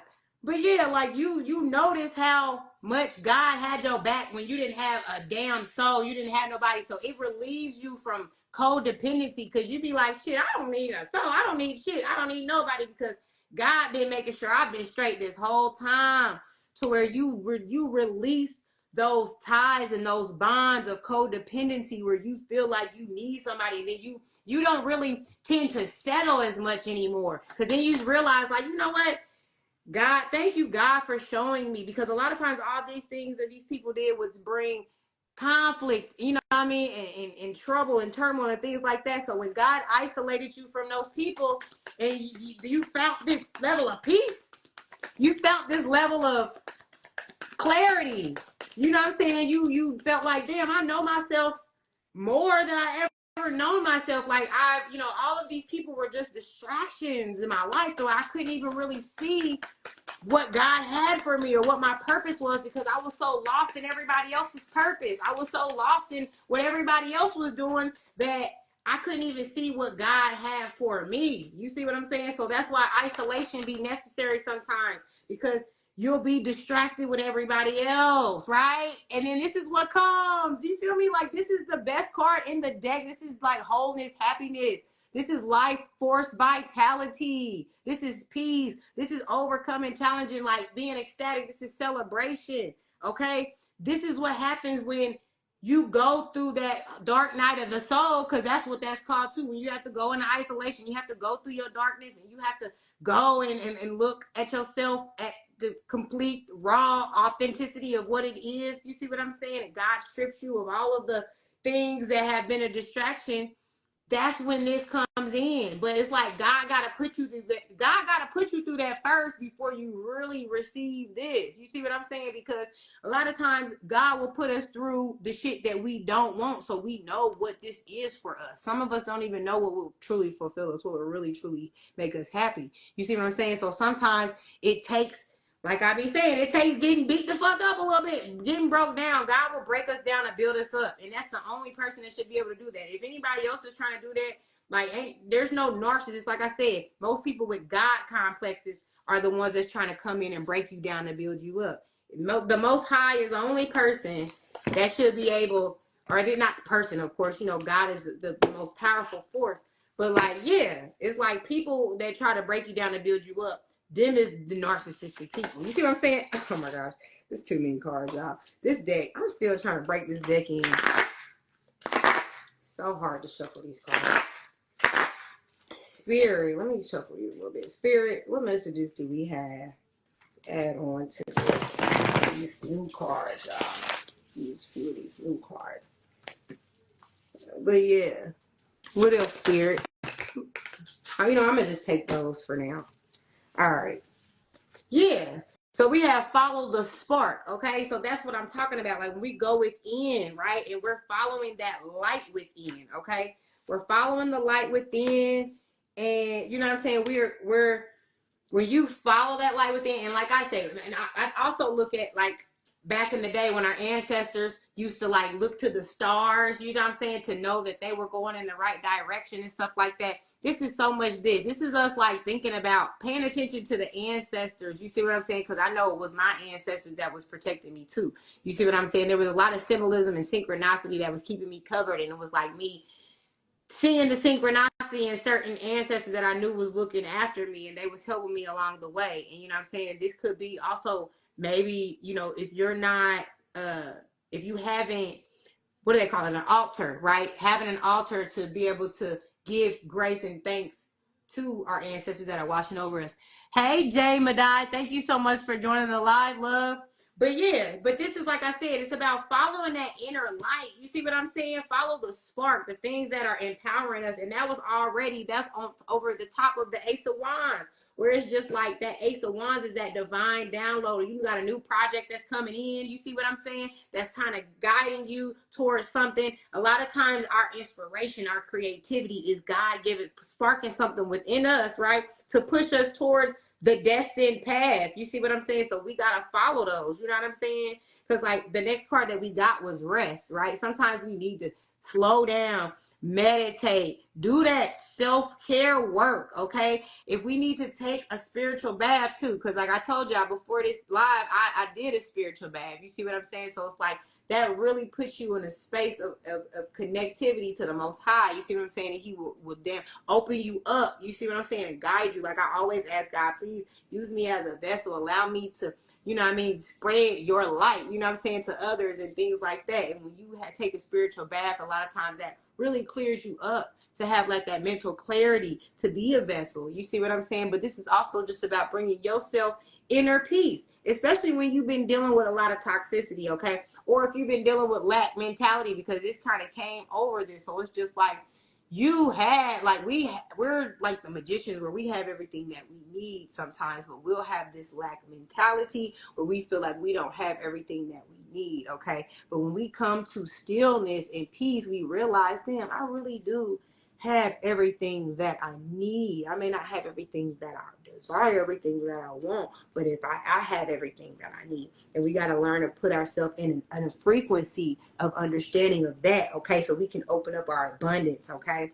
Now, this could be daydreaming about low vibrational things, being negative. Like, let's stop highlighting the negative things that are going on in our life. Let's stop giving that energy to the things that aren't working, right? You know how it's so easy to get caught up in things that don't work out for us, right? But when things do work out for us, do we give it that much energy? Nah, we just really move on to the next thing because we're like, oh, okay, like we got to start giving the energy to the things that we're blessing, right? But this is also about daydreaming and stuff like that. So I don't know if sometimes like you may get caught off guard because you're just focusing on the wrong things, and you know what I'm saying, and then it's like you're not really paying attention to the downloads or the Most High or like the synchronicity and things, okay? So this is like, don't get caught up in daydreaming about the things that didn't work out. Daydream about the blessings and turn around to find the things that actually are working in your favor, okay?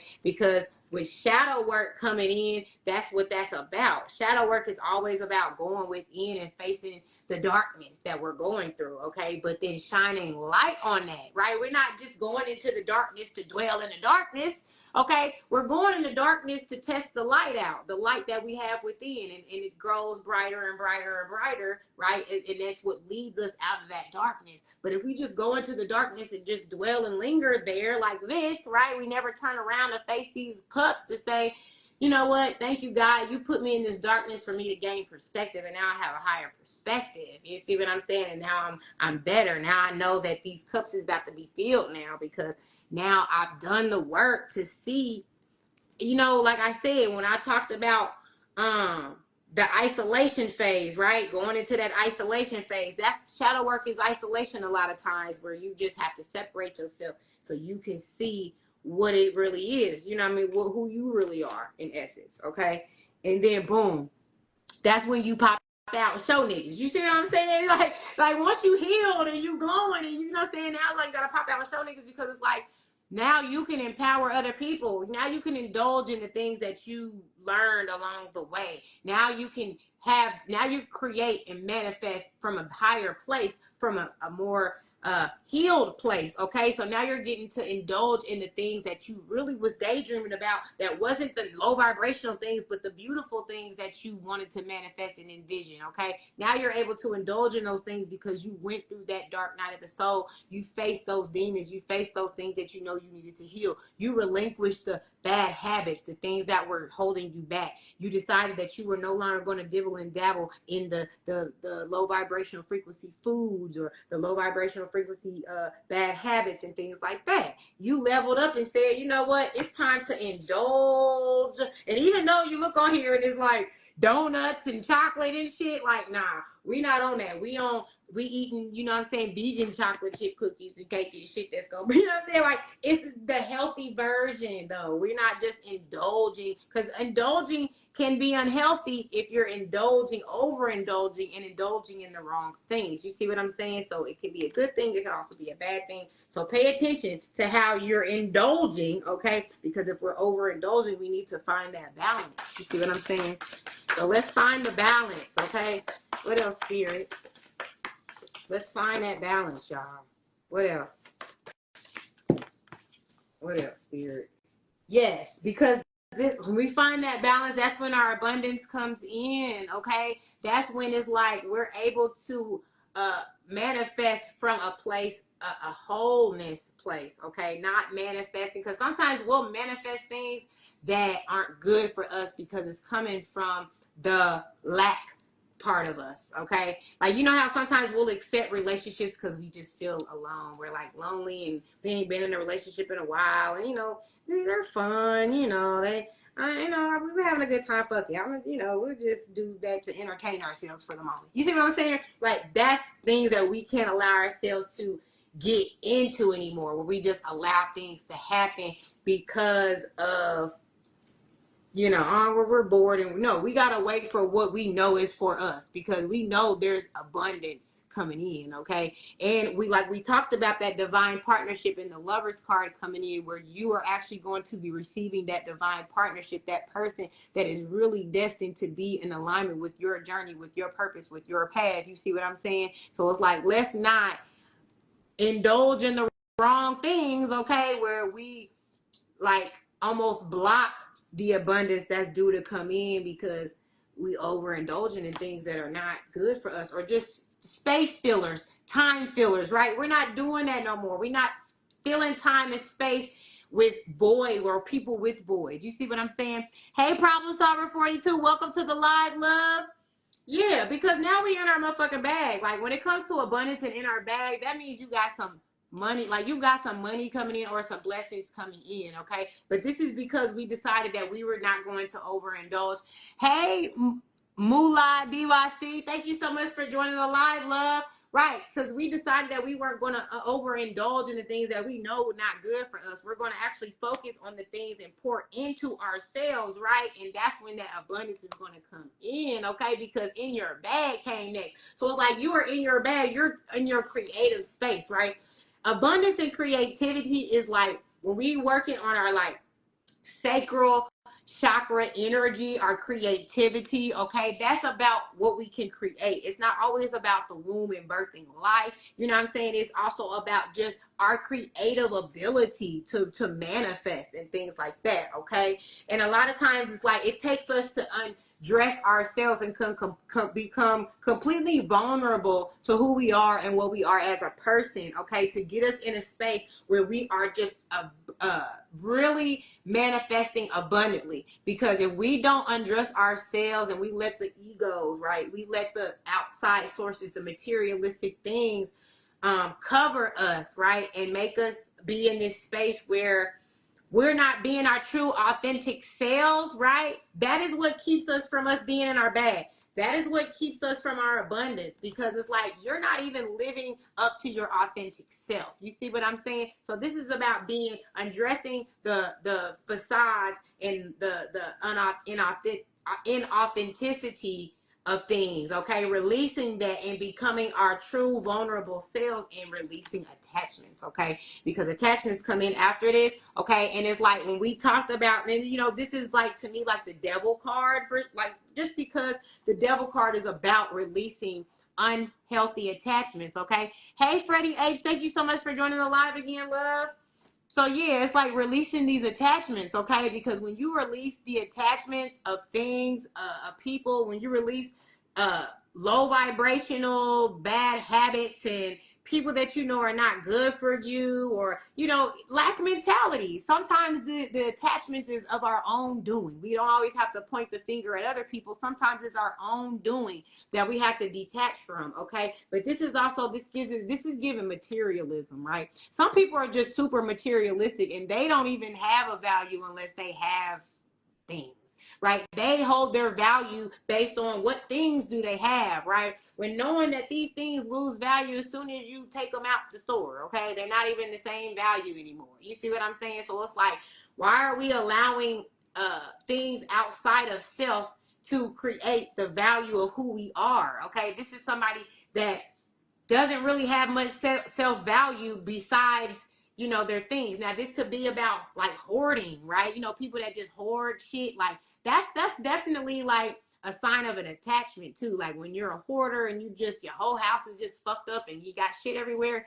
Like that is the need to learn how, the art of detachment. Okay, that is something that an empath will learn throughout their life, is how to release things. Okay, because I've had so many experiences where I've been stripped of every motherfucking thing that I've owned. And it took for me the first time for me to just be like, learn that I had to detach from it because it had so much energetic control over me. Like I was upset all the time. I was like never happy. I was anxious. I was thinking like, oh my gosh, am I ever going to get my shit back?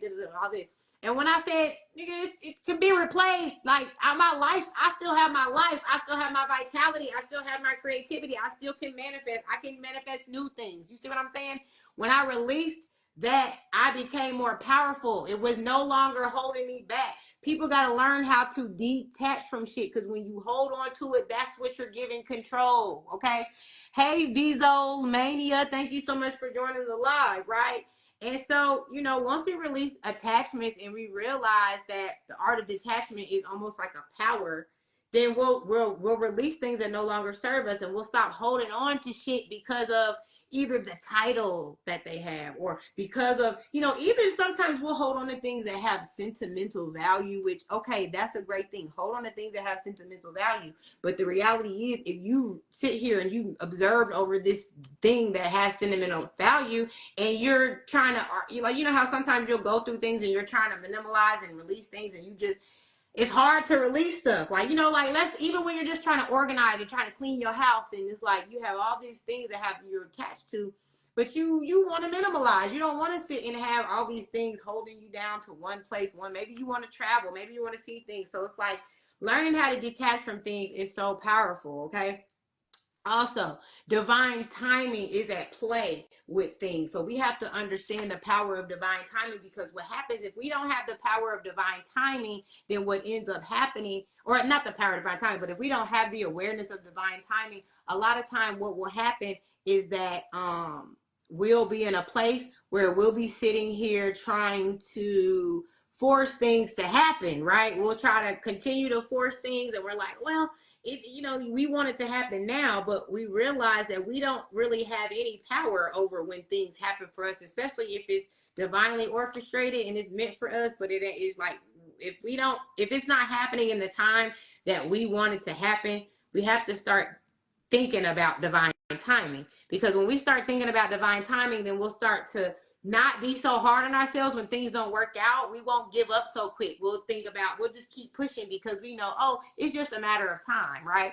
Relove 129 said, we don't need materials, we have tools. Big facts. Like, we have all the tools within us and a lot of times around us. You see what I'm saying? But it's like when we're detaching and let's say we don't even have nothing, like we don't have nothing but just our divine vessel.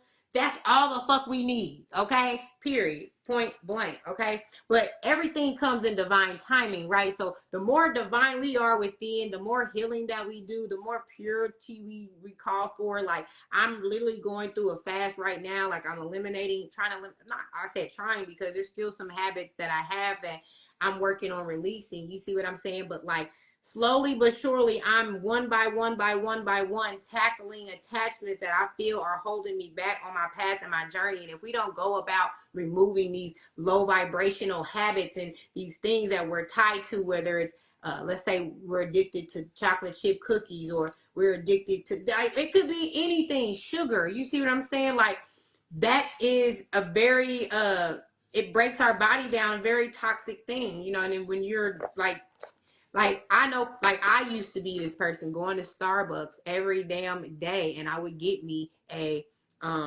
the drink that I would get, like, when you look at the amount, the content of sugar that's in it.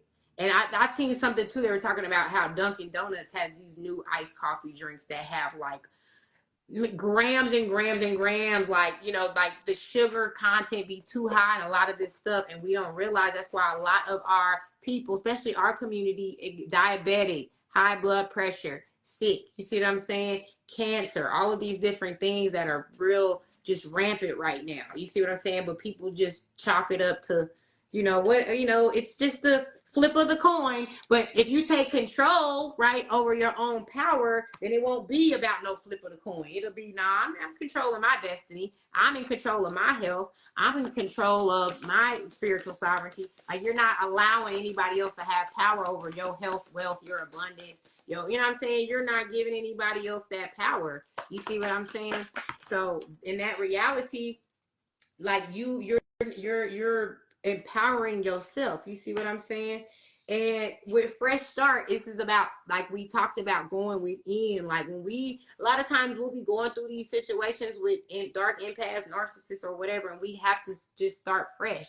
You know what I mean? That's what it came after the art of detachment. You see what I'm saying? So, like, that is the art of detachment, being open to starting fresh, saying, you know what?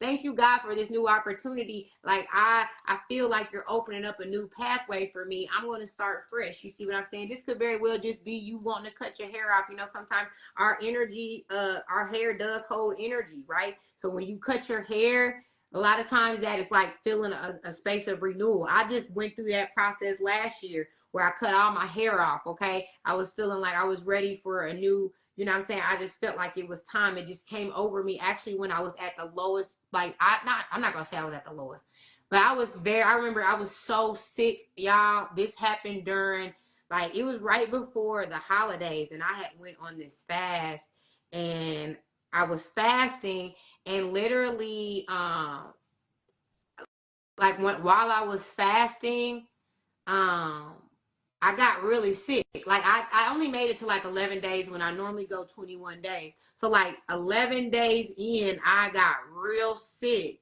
Or no, I'm lying. It wasn't. No, so I was on a fast during Thanksgiving month, y'all. So like, that's why I stopped at 11 days, because I was like, oh, hell no, it's Thanksgiving. I want to eat, you know what I'm saying, Thanksgiving food. So I stopped my fast, right?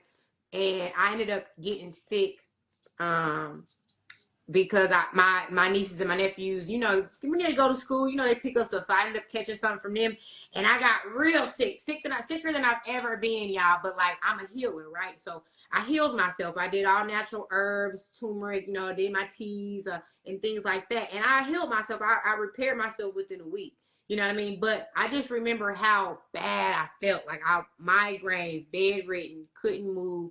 Like, it was like, you know, probably what somebody would have had said it was COVID, you know, before. But I don't sign on to that propaganda. You see what I'm saying? Like, I don't sign on to that. But like, also, I know my power and my healing ability. And so that's what I did.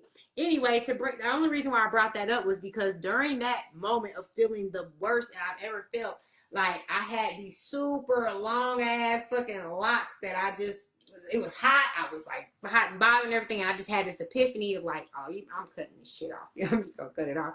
And like, I ended up hitting up my barber and everything. Cause I used to have, like, I always had I used to have the little taper thing back in the day. So when I used to cut my hair, I had a barber. So I instantly hit him up like, yo, like, I need my hair cut, and everything. So that was like, but when I did that, I felt like so renewed. I felt so refreshed. I felt like a whole new person. And it was almost like, it was also like, it let me know, like, I don't care. Like, it made me feel more confident in myself as well, because a lot of times as women, we will like have all of our confidence is, based on how our hair look or how our lashes are, how, what I'm saying? People doing all this surgery and doing all this stuff because they're not happy with themselves just naturally with what God gave them. You see what I'm saying? And that's what this is about. Like, embrace your own beauty. You know what I'm saying? You could cut your hair. You may not have whatever it is, you have an inner beauty that precedes your physical beauty, right? So that's what we got to start, not being so superficial, right? And that's what I'm talking about. That's what comes out next, is the inner strength, right? This is about that inner beauty, that inner confidence, knowing who you are within, not allowing people to come in and make you feel less than, okay? Not, or not even if it's people making you feel less than, but if for whatever reason you have any self-doubt within, you got to start bigging yourself up and empowering you to know that you are greatness, baby, okay? This is you going within. And this is also like, she's sitting here and she's having, this is like one of those, I'm having a me day. This is about me. Like, I'm going within. Like, she looked like she's building up, like she's trying to put some shit together. She has her wine, like she's making her home sacred. She making her home feel good, doing some renovating or whatever. I don't know, but whatever she's doing, she's making sure that she feels a sense of inner strength, peace. You know what I mean? And she's taking that time to do whatever she needs to do so she can feel that. Okay. So she can do that. So I'm really seeing like we're doing a lot to rebuild our inner strength, okay? And look what came, y'all. This soulmate card, and when it goes back to the Rider Waite when we talked about the lovers coming out, okay? So when we pouring into ourselves, giving ourselves the love that's needed and necessary, this is the time when we're so focused on ourselves, we're not even thinking about nobody. That's when they come in. Like your soulmate, right? Come and they because just like you was going through that journey, so was they, right? And it's like y'all kind of, y'all in a way was healing, even though y'all was separate. Y'all was kind of healing. Now y'all gonna come together whole, right? These are two whole people coming together, ready to pour into each other equally, right? And give that equal exchange of love, you know what I'm saying, and stuff like that, y'all. So yes, I love where this is going, y'all. Let me pull this other deck out. I'm gonna pull a few from this deck, and I'm gonna pull some advice from the angels, and I'm gonna let y'all go, y'all, because I know we've been on here for a good minute, but I love it. I just love y'all. Thank y'all so much for rocking with me and coming to vibe with me on my lives, and y'all just give me so much life, you know what I'm saying? And I love that we can empower each other, you know what I'm saying? Because that's really what it's about, you know what I'm saying? But it's about putting the power back in your hands too.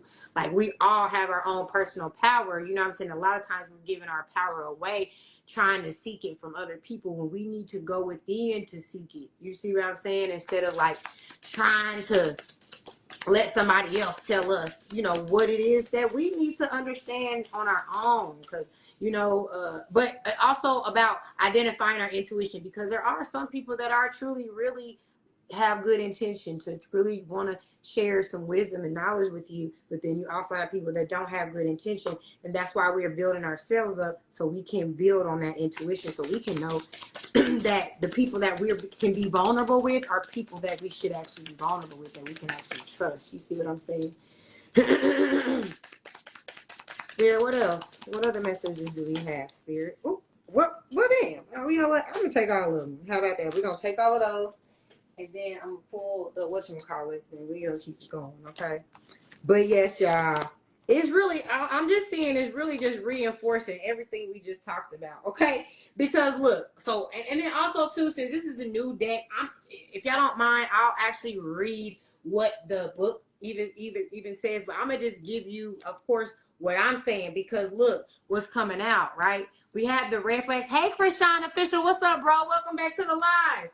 Yeah, right. So we got the red flag and the love bombing and the gaslighting, right? So this is exactly what happens, right? When we go against our intuition, when we don't build our intuition up, we look right past the red flags, and then we just go right into being love bombed, right into just trusting, right into feeling like this person has the greatest intention with you, and then now you're literally um you're literally now in this like love spell. You're kind of blinded to the truth because you decided you wanted to continue to see the best in somebody when they kept showing you who they really was. But it's like we can't go against the intuition because we might want that connection more than we want to know the real truth. Let's stop putting ourselves in positions where we're not understanding the reality of what we're dealing with, okay? And that's what that's about. Not looking past the red flag so you don't get yourself caught up in a love bombing, gaslighting situation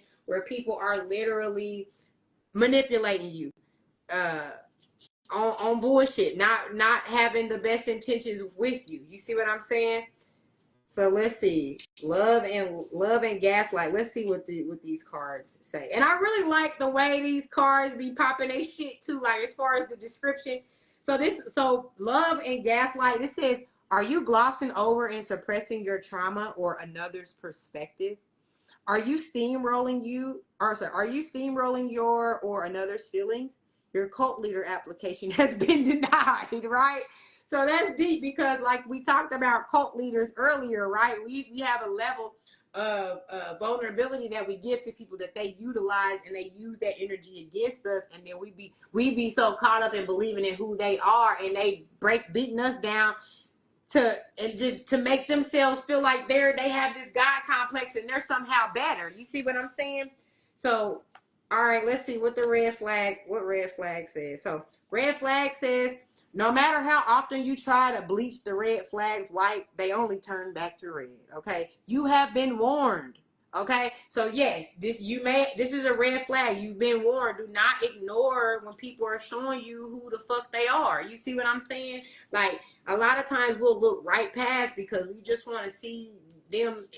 We want to believe in the fairy tale that we created in our mind about that person. Like, you know what I'm saying? Like, let's take accountability. A lot of times we hopeless romantics. We want love so bad. We sitting around like, oh, well, and then we just looking past all this shit that we should be paying attention to. You know what I'm saying? And then it just bites you in the ass later when it's like, damn, now I got to build myself up from ground zero because I let this motherfucker beat me down into the motherfucking ground so bad just because I was ignoring my own intuition, just trying to be a good person. But fuck being it's not about being a good person. It's about being a righteous person. And when you realize you're being righteous, you know that sometimes you got to stand up for what's right in a way where you standing on business. It ain't always about being nice and shit. You see what I'm saying? And that's how a lot of us empaths have gotten beat the fuck up so much. You know what I'm saying? And beat down so much because we want to be nice and shit. You see what I'm saying? So the next one is billionaire, okay? And this so crazy, y'all, how this is so alignment with this reading, because did we just talk about hoarding? It says, are you hoarding wealth to fuel your king or queen baby dreams? Do not pass go. Do not collect $1 million. Don't even go to jail or pay taxes. Think about doing some good and using your hoard to end world hunger. Right? Right? Didn't we just talk about this when I talked about this card, right? Or no. Yeah, I talked about that card where somebody pretends to be more royal than they are, or they in their ego, they're not even really utilizing their royal energy, quote unquote, to do good. They're using it to manipulate and deceive, right? Or we talked about the card, right, where the guy is two impoverished people and he's standing there breadcrumbing them. You see what I'm saying? It's like that's what narcissists will do. They'll play in your face and make it seem like they're your friend and they helping you just all along so they can go be like, oh yeah, I helped so-and-so and da-da-da-da-da. So they can like somehow use it to their benefit, right? It's not coming from a good place of trying to support a friend and they love you. It's coming from a place of, yeah, me doing this is going to make me look good. I'm going to do this, I'm going to do that. You see what I'm saying? That's what that's about. right? But with the unicorn, you're a rare, unique creature. But you have to be wary of vampiric people who will try to capture you and drain you of your magic and your mystery. Or even worse, watch out for those who will try to make you forget who you are. Stop being so nice. Look at the synchronicity. Didn't I just fucking say that? Right? And then it's like reaffirming everything that I'm just saying. It says, stop being so nice to creeps, especially. If you have been feeling lonely in this life, take heart and stay strong. It will be well worth it, right? Didn't we say soulmates is coming out? Didn't we say divine timing? Didn't we say the lovers, right? All of these things are happening, but when we sit there and we settle, right? Because we don't want to attach from shit, right? Then that's when we allow these types of folks in. You see what I'm saying? So, right. Then you got the black square. And then we talked about the narcissist just being an empty fucking void. Like, you sitting up there steady pouring your love and everything into these motherfuckers, and they just draining you and not pouring it back into you. And where is it going? It's going into the fucking vortex of nothingness, okay? It's not, it's like, you pouring into that motherfucker for nothing, okay? It's like they don't even appreciate it. They not gonna reciprocate it. It's not gonna do them no good. You feel me? Now, some people can be redeemed and can heal, but like some people be so far gone, baby. They done so much dirt. They so far motherfucking gone. That's why I was talking about Constantine. If y'all remember that movie, but he actually came back. You see what I'm saying? But that's the type of energy. You know what I'm saying? Like, so black square, y'all. Apparently, you are only down for doing the bare minimum during an incredibly significant time to stand up and advocate for human rights. Drawing this card reminds you that your actions need to not be just performative. They must be based in real knowledge, okay? And include follow through both online and in real life. You don't have to be on the front lines, but at this point in history, you can't be silent either, right? So this is about standing on something, or what does they say? Stand for something or fall for anything, right? This is about having a space where you are living in your authenticity, okay? You're living in true to who you are as an individual, and you're not living to try to have this air about yourself to feed egos and to make people believe that you're something that you're really not. You see what I'm saying? Like a narcissist does, which was the next card that came out, right? And so the narcissist card says, narcissist says, the world, in fact, does not revolve around you or your precious ego cargo. Big facts. It does not, and it will not. Especially, and look, this is like somebody doing mirror magic. I talked about this on the last live, too, where people will send spiritual attacks your way. People will send psychic attacks your way, and they can do that through mirror magic. They can do it in so many different ways, but this is what narcissists will do. They'll go to the extremes. If you get to a point where you've been dealing with a narcissist and you got to separate yourself from one and things like that, they will take it there. They will take it to the next level, and they will do motherfucking spell work, mirror magic. They'll do whatever to try to brill you back in. You see what I'm saying? Hey, D-Flow, thank you so much for joining the live, love. Yeah, okay. And then we have podcasts, y'all. And so podcasts, yeah, that see, I feel like it's the smear campaign aspect. You see what I'm saying? Now you done dealt with the narcissist, and now they want to go and they want to talk shit and smear your name, because it's like, well, it's either me or it's you. You see what I'm saying? And it's like, everybody, I don't want everybody to believe that I was the problem in the relationship. So now I got to go smear your name and make you look like this. You see what I'm saying? So with the podcast, it says, do you love the sound of your own voice? Narcissists sure do. Do you believe the world needs to be informed of your nuanced opinion on everything? Could be time you got your own show.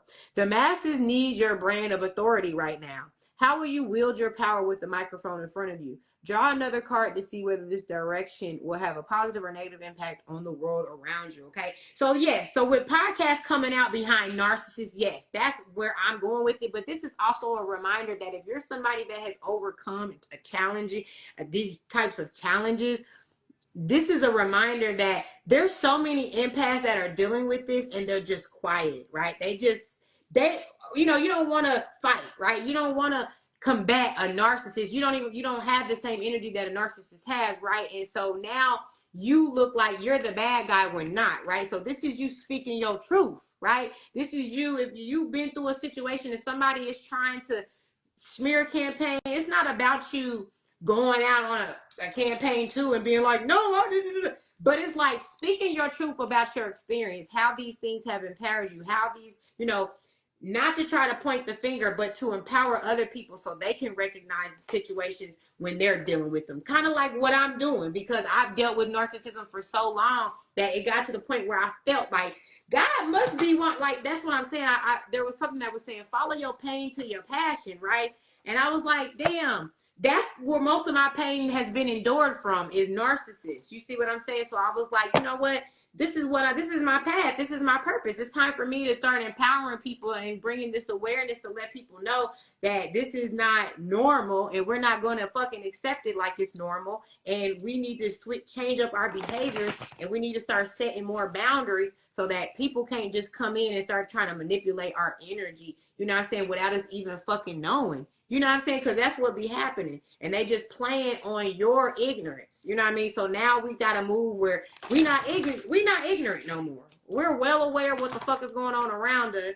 And motherfuckers is going to feel it in our energy now. Like, motherfuckers ain't going to be clocking us from a mile away like, oh, yeah, we got us one. We going to have her wrapped around the finger. Nah, now you a mile away like, oh, nah, we don't want to fuck with that bitch. We see her boundaries all the way up. Yeah, she might, I think she's too powerful. I don't think you know what I'm saying? Like, that's the dialogue we want to hear from motherfuckers. You see what I'm saying? Like, nah, y'all not about to be playing. We're not letting people play in our face.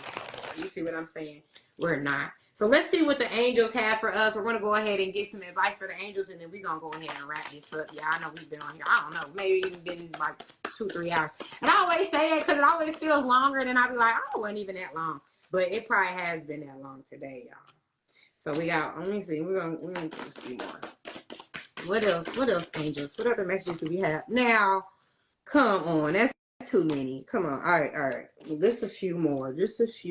I think 3 will be enough.